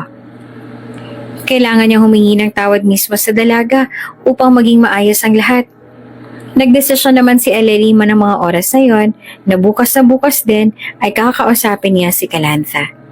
Pero lingid sa kaalaman ni Aleli, nagbunga na ang mga investigasyon ni Calantha at hindi hahayaan ni Calantha na magbunga at matuloy pa ang relasyon ng tusong si Aleli at ng kanyang ama. Matapos ang eksena sa mansyon, nagdesisyon si Aleli na baguhin ang kanyang ugali. Sinubukan niya magpakabait at magpakita ng magandang asal sa mga tao sa paligid niya. Ngunit sa kabila ng kanyang mga pagsisikap, ang kanyang mga nakaraang pagkakamali ay hindi maikakaila. Minsan ay tila hindi magtagumpay ang kanyang mga pagtatangka na baguhin ang pananaw ng mga tao sa kanya, lalo ng mga staff sa mansyon na ilap na sa kanya. This charity event better be successful. Bulong ni Aleli sa sarili habang nagsisimula ang programa. Wala namang kaalam-alam ang mga tao roon ukol sa nangyayaring insidente sa mansyon. Kaya sa tingin ni Aleli, magandang pagkakataon iyon upang mapatunayan kay Homer na siya ay mabait at may dakilang puso. Na misunderstanding lamang ang nangyaring insidente noong nakaraang gabi. Ang charity event na ito ay isa rin sa pinakamahalaga sa taon. Isang okasyon na inaasahan ng mga lahat ng taong kabilang sa high society. Ang mga kasuotan ng mga panauhin ay punong-puno ng elegance at graceful din ang lahat. At ang mga cameras ay naglalakbay mula sa bawat sulok upang makuha ang bawat detalye ng marangyang gabi. Ngunit sa malalim ng magarbong kaganapang ito, isang malalim na lihim ang handang ibunyag. At isang lihim na magbabago sa lahat. Ngunit sa charity event, nagkaroon siya ng pagkakataong makapagpaliwanag. Magandang gabi sa inyong lahat, sabi ni Aleli sa kanyang opening speech. Nagpapasalamat ako sa inyong lahat na narito upang suportahan ang ating mga layunin sa charity na ito. Tiwala ako makakamit natin ang ating mga layunin at magkakaroon tayo ng positibong epekto sa lipunan. Hindi ba't iyon naman talaga ang nais nating lahat? A better society and equality for everyone. Sa kabila ng kanyang mga sinasabi, may mga tahimik na pag-uusap sa mga gilid at ang mga tao ay tila mayroong mga naiibang pakiramdam. Ang hindi alam ni Aleli ng mga oras na yon ay may malapit ng maibubunyag. What is happening? Bulong ni Aleli sa kanyang sarili habang pinapanood mula sa stage ang mga bisita na nagbubulong-bulungan at misulang nakatingin sa kanya. Habang nagtatanghal si Aleli, biglang nag-iba ang palabas sa widescreen na nasa harapan. Ang mga screen sa paligid ay nagbukas ng mga video recordings. Mga eksena ng paminsan-minsan na pamamahiya ni Aleli sa mga tauhan ng mansyon. At pati na rin ang recording na nagpapakita ng kanyang pananamantala sa mga charities. Rinig na rinig din sa mga videos ang mga pagmamaltrato ni Aleli. Ang mga tao naman ay nagulat sa biglaang pangyayari. Ang mga screen ay nagbigay ng malinaw na ebidensya ng mga pag-uugali ni Aleli na hindi naaayon sa kanyang public image na ibinabalandra. Pati na rin ang paminsan-minsan na pag-uusap na nagpapakita ng kanyang pakikipag-ugnayan sa direktor ng mga charity na mga fundraising events. Sa mga recordings na iyon, makikita ang tunay na ugali ni Aleli. Ang pagkakasama ng kanyang pangalan sa mga charity ay hindi para sa kapakanan ng mga nangangailangan, kundi para sa sariling kapakinabangan. At ang relasyon niya sa direktor ay magpapatunay na siya ay mayroong hindi malinis na layunin. Lalo namang nagulat ang lahat nang makita ang mga video ni na Aleli at Ethan na naghahalikan. At ang palitan ng mga messages ng mga ito na nangyari kahit pa-engage na si Aleli kay Homer. Ang mukha ni Aleli ay nagbago ang kulay. Mabilis na nagalit siya at sinubukan niyang ilihis ang mga kameras. Ano tong mga kalokohan? Mga maling impormasyon to. Sino nagpakalat ng fake news na to? Sigaw ni Aleli na naglalakad papunta sa nagko-control ng screen. Samantala si Homer naman ay nananatili nakaupo sa kanyang upuan. Bakas ang panlalamig sa mukha dahil sa kanyang mga nadiskubre at nalaman. Stop this! Stop this nonsense! Oh my God! Bulalas pa ni Aleli. Ngunit sa bawat pagsubok niyang iwasan ng atensyon, mas lalo lamang siyang nadadagdagan ng kahihiyan. Ang mga tao sa paligid ay tila nagulat at namumuhay sa mga ebidensya na ibinibigay. Ang mga testimonya ng mga dating tauhan sa mansyon at mga kasamahan sa charity ay nagpatunay sa lahat ng mga pagbubunyag. Nang makita ni Calantha ang pangyayari, hindi na siya nakapagpigil pa. Alam niya ang oras na upang ipakita ang lahat ng katotohanan. Lumapit siya sa mikropono na nagdudulot ng pansin mula sa lahat ng mga panauhin. Lahat ng ipinakita sa screen ay totoo. Hindi ito pansamantala lamang. Ito ang realidad ng mga bagay na hindi na maitatago. Sabi ni Calantha. Nais kong ipahayag na hindi ko hinahayaan na masaktan ang aking pamilya dahil sa mga masasamang balak ni Aleli.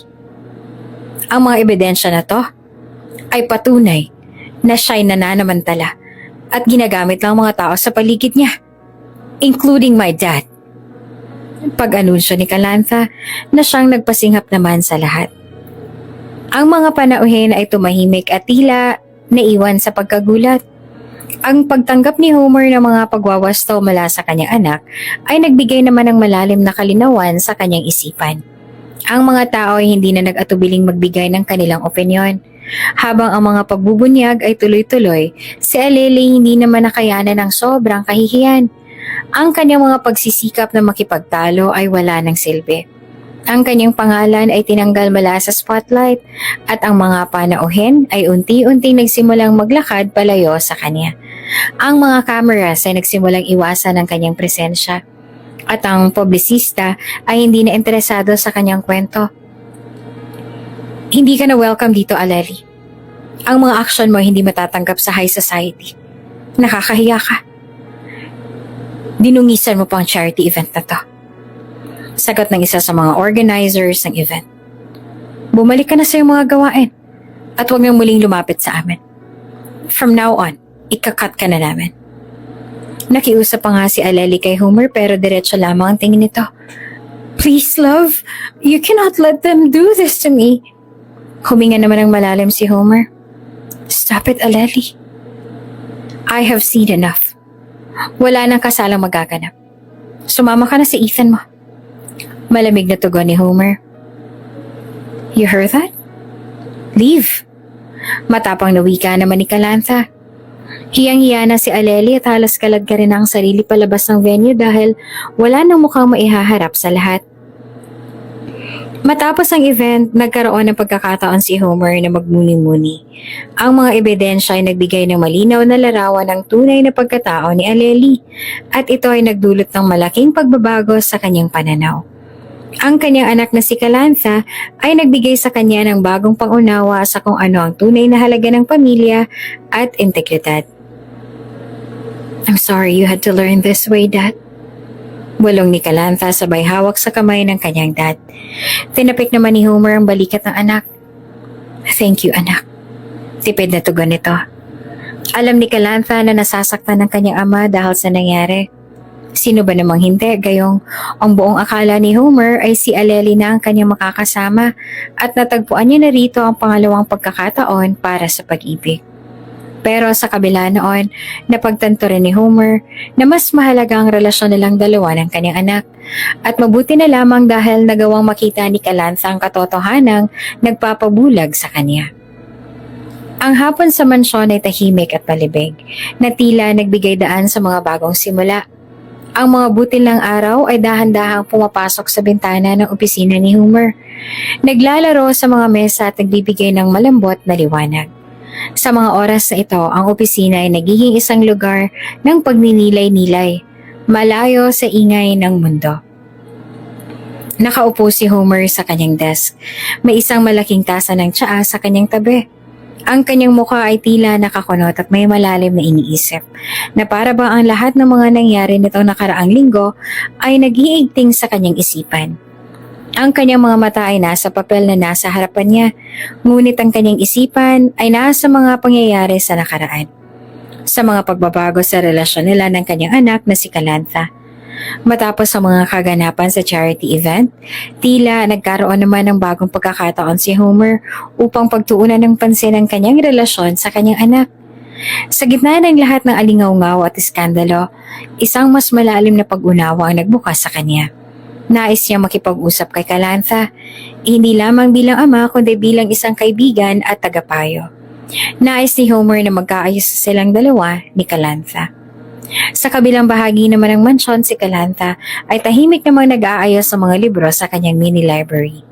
Natuwa pa nga si Calantha dahil ngayon lang siya nagkaroon ng pagkakataon na mabalikan ang mga paboritong lugar sa mansyon.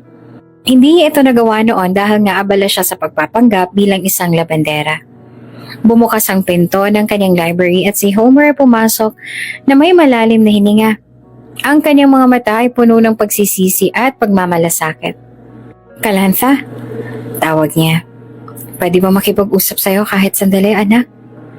Napatingin naman si Calantha sa kanyang ama at ngumiti ng kaunti. Syempre dad. What's up?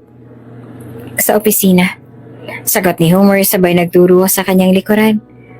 May gusto akong pag-usapan natin, kung okay lang. Pagdating nila sa opisina, naupo naman si Homer sa kanyang upuan at tumingin kay Calantha.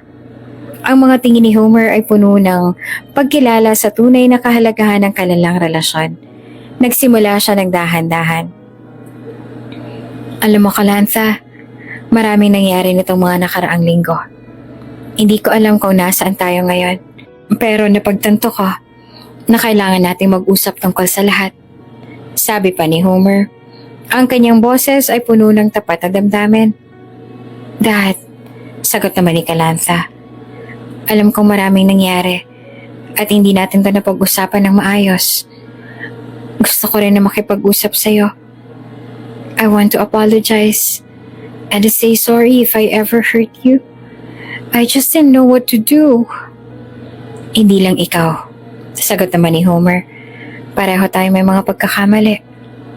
Pero ang hindi ko matanggap ay kung paano ako naging bulag sa lahat ng nangyari. Alam kong hindi ako naging magulang na nararapat sa'yo. At hindi ako naging maayos at present na ama sa lahat ng oras. You deserve better, anak. Nagmumuni-muni naman si Calantha sa sinabi ng kanyang ama. Ang mga salitang ito ay tila nagbigay linaw sa lahat ng mga damdaming na tagong matagal ng panahon. Dad, hindi mo naman kailangan sisihin ang sarili mo. Ang pagkakaroon ng isang stepmother na tulad ni Aleli ay hindi madali. Sa katunayan, hindi ko alam kung paano ko matanggap ang lahat ng nangyari. You dodged the bullet, Dad. Sa tingin ko, isa sa mga bagay na kailangan nating pag-usapan ay kung paano mo ako natulungan sa mga panahong yan. Patuloy pa ni Homer. Nakita ko kung paano mo akong pinilit na gumawa ng desisyon na hindi ko alam kung tama. Ngunit sa huli, ikaw ang nagbigay liwanag sa akin kung ano ang tunay na mahalaga. Ang pamilya natin. Dad, sagot pa ni Calantha. Ang gusto ko lang naman ay maging malapit tayo. I know I haven't been the best daughter, but I'm trying, Dad. I did what I have to do because I don't want you to get hurt. Mom wouldn't want that to happen. Nagpahiwatig naman ng pagsang-ayon si Homer. Ang kanyang boses ay tila naglalaman ng malalim na pagmamalasakit. I agree, anak. Your mom would never. Pero minsan ang mga bagay ay hindi umaayon sa plano natin. Pero sa kabila ng lahat ng yon, dapat nating malaman na ang pamilya ay laging magiging pinakamahalaga. Hindi ko na dapat hinahayaan ng iba pang tao na magdulot ng hidwaan sa atin. Hindi ko gustong saktan ka ng iba, anak. Dad, sabi ni Calantha, can we start over again? Ano bang pwedeng gawin para bumalik tayo sa dati? Nag-isip si Homer sandali. Siguro kailangan na natin maglaan ng oras para sa isa't isa. Magkaroon tayo ng pagkakataon na magsama. Hindi bilang ama't anak lamang, kundi bilang magkaibigan din. Kailangan nating malaman ng tunay na nararamdaman ng bawat isa. I will be a better father. And I will be a better daughter. Sagot naman ni Calantha. At sana maging bukas tayo sa mga susunod na hakbang. Minsan kasi mahirap na mag-usap kapag hindi tayo parehong nasa parehong direksyon. So let's be honest with each other, Dad. Ipinapangako ko sa'yo, Kalantha, sabi ni Homer, na hindi ko na palalampasin ang pagkakataon na makasama ka pa.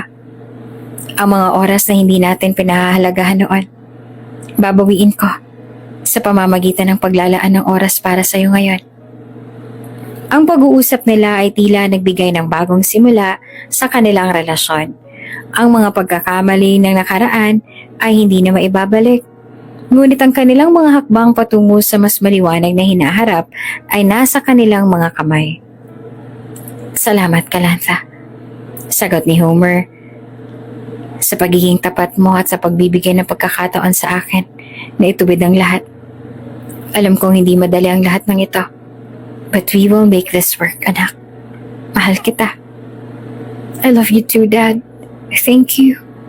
Bulong naman ni Kalantha, at sa wakas ay ikinulong din ng mag-ama ang isa't isa sa isang mahigpit na yakap.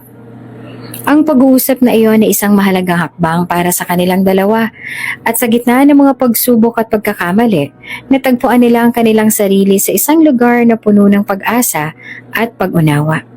Ang kanilang relasyon ay nagkaroon ng bagong sigla, at ang pagmamahal at respeto nila sa isa't isa ay nagbigay daan sa isang bagong simula.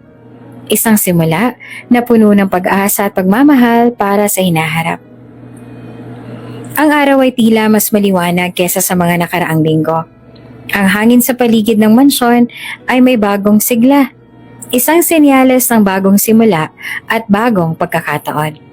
Si Kalantha ay nag-aayos ng kanyang mga gamit, naglagay ng mga bagay sa kanyang bag, at tumitingin sa paligid ng kanyang silid na parang pinipilit niyang magpaalam sa bawat sulok. Pero mukhang hindi niya yata kaya. Nang matapos na ang lahat ng kanyang mga paghahanda, lumabas siya mula sa kanyang silid at naglakad patungo sa hardin. Ang araw ay kumikislap sa mga dahon ng mga puno, at ang mga ibon naman ay nagkakantahan sa paligid. Sa gitna ng lahat ng to ay naroon si Marco, abala sa kanyang gawain sa hardin. Ang kanyang mga kamay ay may halong lupa at paminsan-minsan ay tumitingin kay Kalantha. Ang kanyang pagdating ay tila nagkaroon ng ibang epekto kay Marco. Ang matinding pag-aalala sa kanyang mga mata ay tila nagpapakita ng kakulangan ng kumpiyansa. Si Kalantha, sa kabila ng kanyang mga plano na umalis, ay para bang may unfinished business pa with Marco, ang tanging kaibigan na naging espesyal sa kanya sa loob rin ng ilang linggo. Nais niyang magkausap sila bago siya umalis, kaya naman nagpunta siya sa hardin. Marco, tawag ni Kalantha habang naglalakad patungo sa kanya. Pwede bang mag-usap tayo sandali? Napatingin naman si Marco sa kanya. Medyo naguguluhan ngunit may ngiti sa kanyang mga labi. Oo naman, Miss Kalantha, anong kailangan mo? Panibago si Kalantha nang tawagin siya ng ganoon ni Marco. Gusto ko lang sana makipag-usap sa'yo tungkol sa mga nangyari, sagot naman ni Kalantha habang umupo sa isang malapit na bench. Sa tingin ko kasi may mga bagay tayong hindi pa natatapos. Nag-alis naman ng glove si Marco at umupo na sa tabi ni Kalantha. Para naman siyang hiyang-hiya at hindi makatingin ng diretso sa dalaga. Anong ibig mong sabihin? Alam mo naman siguro na aalis na ako at hindi ko alam kung kailan pa tayo magkikitang muli, sabi ni Kalantha. Pero gusto ko sanang malaman mo na maraming nangyari sa atin na hindi ko makakalimutan. Minsan nga iniisip ko kung ano bang nararamdaman mo. Nag-atubili naman si Marco. Kalantha, hindi ko alam kung anong sasabihin ko. Alam mo naman na mahirap lang ako. Hindi ko kayang ibigay ang bagay na marahil ay hinahanap mo. Ngumiti naman si Kalantha ng bahagya at tumingin sa kanya. Bakit mo naman iniisip na kailangan mo pang maging mayaman para sa akin? Hindi naman yun ang dahilan kung bakit ako naging kaibigan mo ah. You're a good man, Marco. Ngumiti naman si Marco ng bahagya. Ngunit tila may pangamba pa rin sa kanyang mga mata. Kalantha, gusto ko sanang malaman mo na gusto kita. Pero sa tingin ko hindi ako nararapat para sa'yo. Ang mga salitang yun ni Marco ay nagbigay daan sa mga damdamin ni Kalantha na matagal nang itinatago sa kanyang puso. Bakit?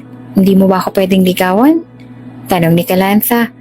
Ang kanyang tinig ay puno ng pag-asa. Kung hindi ka pa sigurado, okay lang. Kung gusto mo, Baka may pagkakataon pa tayo makalalang isa't isa. Pero di ba aalis ka na? Nang biglang dumating si Homer mula sa di kalayuan. Nagulat naman si Marco. Ang kanyang pagdating ay tila nagdulot ng higit pang pagkabahala sa kanya. Ngunit si Homer ay tila hindi naman nagpakita ng pagkabahala. Nakangiti siya ng may pagmamalasakit habang papalapit sa kanila. "Kalantha, Marco," sabi ni Homer. "Narinig kong pag-uusap ninyo at nais kong ipaalam sa iyo, Marco, na alam ko ang lahat ng tungkol sa iyo dahil naikwento na sa akin ni Kalantha." Nagulat pa nga si Marco at tila naguguluhan. "Sir Homer, hindi ko po alam na..." "Walang problema," sabi ni Homer. "At sa totoo lang ay masaya ako malaman na meron kang magandang intensyon sa aking anak. Meron kong basbas kayo. Kung iyon ang iyong gusto." Muling tiningnan ni Kalantha si Marco. Kanyang mga mata ay puno ng pag-asa at ligaya. "Ano, ba't ka nakatingin sa akin?" wika ni Kalantha habang namumula ang pisngi. Ngumiti naman si Marco ng maluwag at sa wakas nagkaroon siya ng lakas ng loob na tunungin si Kalantha. "Kalantha, pwede ba kitang ligawan? Gusto kong makilala ka pa ng mabuti at sana'y magustuhan mo rin ako." Ngumiti si Kalantha ng buong saya. "Oo, Marco. Gusto ko rin sana makilala ka ng mas mabuti. And yes, pwede mo akong ligawan." Napangiti ng malawak si Marco at gayon din si Kalantha. Ang pagkakaroon ng basbas ni Homer kay Marco ay nagbigay daan sa kanila upang mas mapalapit sa isa't isa. Habang naglalakad sila palayo mula sa hardin, nagkaroon naman ng bagong pangako sa kanilang mga puso. Isang pangakong magsusumikap sa kanilang relasyon at pagbuo ng isang magandang kinabukasan. Hindi na aalis si Kalantha. Ang kanyang puso ay pununan ng pag-asa at saya. Ang pagkakaroon ng bagong pagkakataon sa kanyang buhay kasama si Marco ay tila nagbigay sa kanya ng bagong pananaw sa hinaharap. Ang kanilang pag-uusap ay nagbigay ng linaw at pag-asa sa kanilang mga puso. Ang kanilang kwento ay nagsisilbing alaala ng kanilang mga pagsubok at tagumpay. Sa kabila ng lahat ng nangyari, natutuhan nilang mahalin ang isa't isa sa tunay na paraan at hindi batay sa material na bagay, kundi sa tunay na pag-ibig at pagmamalasakit. Baliwalang pagkakaiba ng kanilang estado dahil bukod sa nagsimula sila bilang magkaibigan, ay natutuhan din nilang mahalin ang isa't isa, anuman ang mangyari. Ang araw ng kasal ni Marco at Kalantha ay dumating na. Ang seremonya ay ginanap sa isang eleganteng garden sa labas ng mansyon na pinili nila bilang kanilang bagong tahanan. Ang mga bulaklak ay iba't ibang kulay na puti at pastel. Ang mga ilaw ay dahang-dahang kumikislap sa mga puno at ang hangin naman ay may halong amoy na sariwa pa ng mga rosas. Habang naglalakad si Kalantha patungo sa altar, ang kanyang mga mata ay nakatingin naman kay Marco, na nasa dulo nito, naglalaman ng hindi maipaliwanag na kasiyahan at pagmamalaki. Ang bawat akbang niya ay puno ng pag-asa at ang bawat tawa at ngiti mula sa mga bisita ay tila nag-aambag sa ligaya ng kaganapan. Si Homer na umupo sa front row kasamang ilan sa mga kanyang matalik na kaibigan ay hindi maiwasang maluha ng kaunti. Ang mga taon ng pagsusumikap at mga sakripisyo ay tila nagbunga sa araw na ito. Napagtanto niya na ang kanyang anak ay hindi lamang nakahanap ng tunay na pag-ibig, kundi siya rin ang nagkaroon ng pagkakataon ng magbigay ng bagong simula sa kanyang sarili. Matapos ang seremonya, ang garden ay puno ng kasiyahan at kaligayahan. Ang mga bisita ay masigasig na nagsasaya. Ang pagkain na napakasarap ay binubuo ng iba't ibang klase ng putahing paborito ni Marco at Kalantha. At ang musika ay nagbibigay ng enerhiya sa buong lugar. Si Marco at Kalantha ay abala sa paglalakad sa pagitan ng kanilang mga bisita. Bawat isa ay may kasamang mga ngiti at yakap. Nang dumating ang araw ng pagsasayaw, tinawag ni Marco si Kalantha sa gitna ng dance floor. Ang mga ilaw ay pumalibot sa kanila. Ang kanilang mga katawan ay lumilipad sa ritmo ng isang romantikong awit. Ang bawat galaw at akbang ay tila isang pahayag ng kanilang pagmamahal sa isa't isa. "Parang panaginip. Sobrang saya ko, mahal," sabi ni Marco habang sila ay nagsasayaw. Ngumiti naman si Kalantha at tumingin sa kanya ng malalim. Ako rin, mahal. I am so happy we are married now. Pagkatapos ng kasal, agad na sinimulan ni Kalantha ang kanyang bagong papel bilang CEO ng kumpanya ng kanyang ama. Ang transisyon ay maayos at walang balakid. Salamat na rin sa mahusay na pamamahala ni Homer sa mga taon bago siya magretiro. Ang kanyang dedikasyon at pagsusumikap ay naging inspirasyon sa lahat ng mga empleyado. At ang kumpanya ay patuloy na umuunlad sa ilalim ng bagong pamumuno ni Kalantha. Si Homer sa kabila ng kanyang pagre-retiro ay masaya sa buhay ng kanyang anak. Nakita niyang masaya si Kalantha sa kanyang bagong buhay at bagong simula. Pinagmasdan niya pa si Kalantha sa bago nitong opisina habang inaasikaso ang bagong posisyon na inihabilin sa kanya ni Homer. Hindi na bumalik si Kalantha sa Amerika. Ang kanyang desisyon na manatili sa Pilipinas ay nagbigay daan sa kanya na maging mas malapit sa kanyang ama at sa bagong pamilya na kanyang binuo. Ang kanyang puso ay tila nahanap na ang tunay na tahanan sa lugar na ito, sa tabi ng mga taong mahalaga sa kanya. Isang umaga habang nag-aalmusal sina Kalantha at Marco, napansin ni Kalantha na tila may kakaibang pakiramdam siya. Naramdaman niyang may hindi pangkaraniwang sintomas siyang nararamdaman at kailangan niyang magpatingin sa doktor. Pumunta siya sa kanyang doktor at sumailalim sa ilang pagsusuri. At nang makuha ang resulta, ang kanyang puso ay mabilis na tumibok. Ang balita na naibinigay sa kanya ay magpapasaya sa kanya at sa kanyang asawa. Buntis siya. Pag-uwi niya sa bahay, bakas ang excitement sa kanyang mga mata habang niyayakap ang resulta sa kanyang mga kamay. Ang kanyang mga mata ay nagliliwanag at hindi niya mapigilan ng pagluha ng kaligayahan. Agad niya namang ibinahagi ang balitang iyon kay Marco na ang kanyang reaksyon ay puno ng hindi maipaliwanag na kagalakan. Magiging tatay na ako? Yes, magiging tatay na ako! Hiyaw ni Marco sabay buhat, yakap at halik sa kanyang asawa. Salamat, mahal. Mahal na mahal ko kayo. Bulong pa ni Marco. You are going to be the best dad. Bulong naman ni Kalantha. At ikaw rin ang magiging the best na nanay. Mahal na mahal kita. Nagkaroon ng pagtitipon sa bahay. Ang lahat ng mga mahal sa buhay ay naroroon. Si Homer na sa kabila ng mga taon ng pagsusumikap ay hindi makapaniwala sa kanyang sarili. Ang kanyang mga mata ay naglalaman ng saya at pagmamalaki. Ang balitang magkakaroon siya ng apo ay isang malaking kagalakan para sa kanya. Para bang umulan ng blessing sa kanya. Bagaman malas sa pag-ibig ay nagkaayos naman sila ng kanyang anak at sa wakas ay madadagdagang muli ang kanilang munting pamilya. Kalantha, Marco, sabi ni Homer, ang kanyang tinig ay may halong emosyon. Salamat sa pagbibigay sa akin ng pagkakataong maging lolo. Hindi ko kayang ipaliwanag kung gaano ako kasaya sa balitang ito. Niyakap naman ni Kalantha si Homer. Ang kanyang mga mata ay naglalaman ng luha ng kasiyahan. Salamat din, Dad.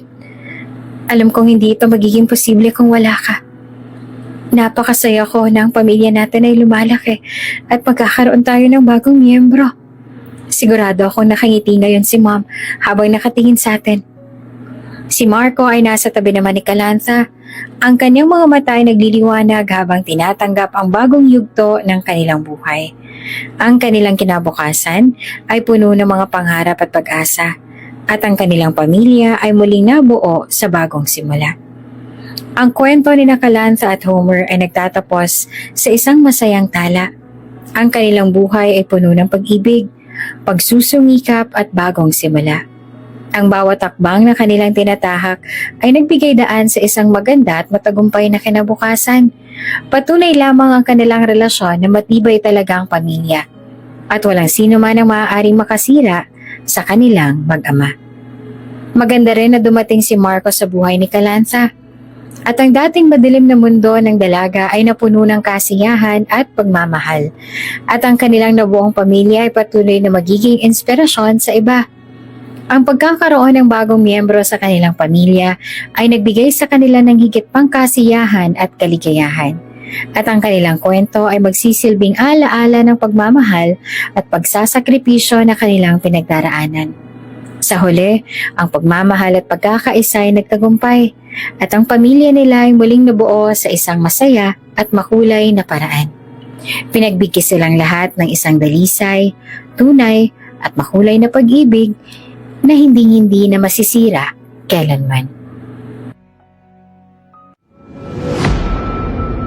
Kung bago ka pa lang sa channel na ito, Ate Jane TV, huwag kalimutang pindutin ang notification bell and subscribe button. Sana po hindi naman malaking abala sa inyo ang pagpindot ng subscribe button dahil ang kapalit po nito ay ang pagsuporta para makapag-produce ng mga libreng stories sa mga channels ni Ate Jane. Maraming salamat!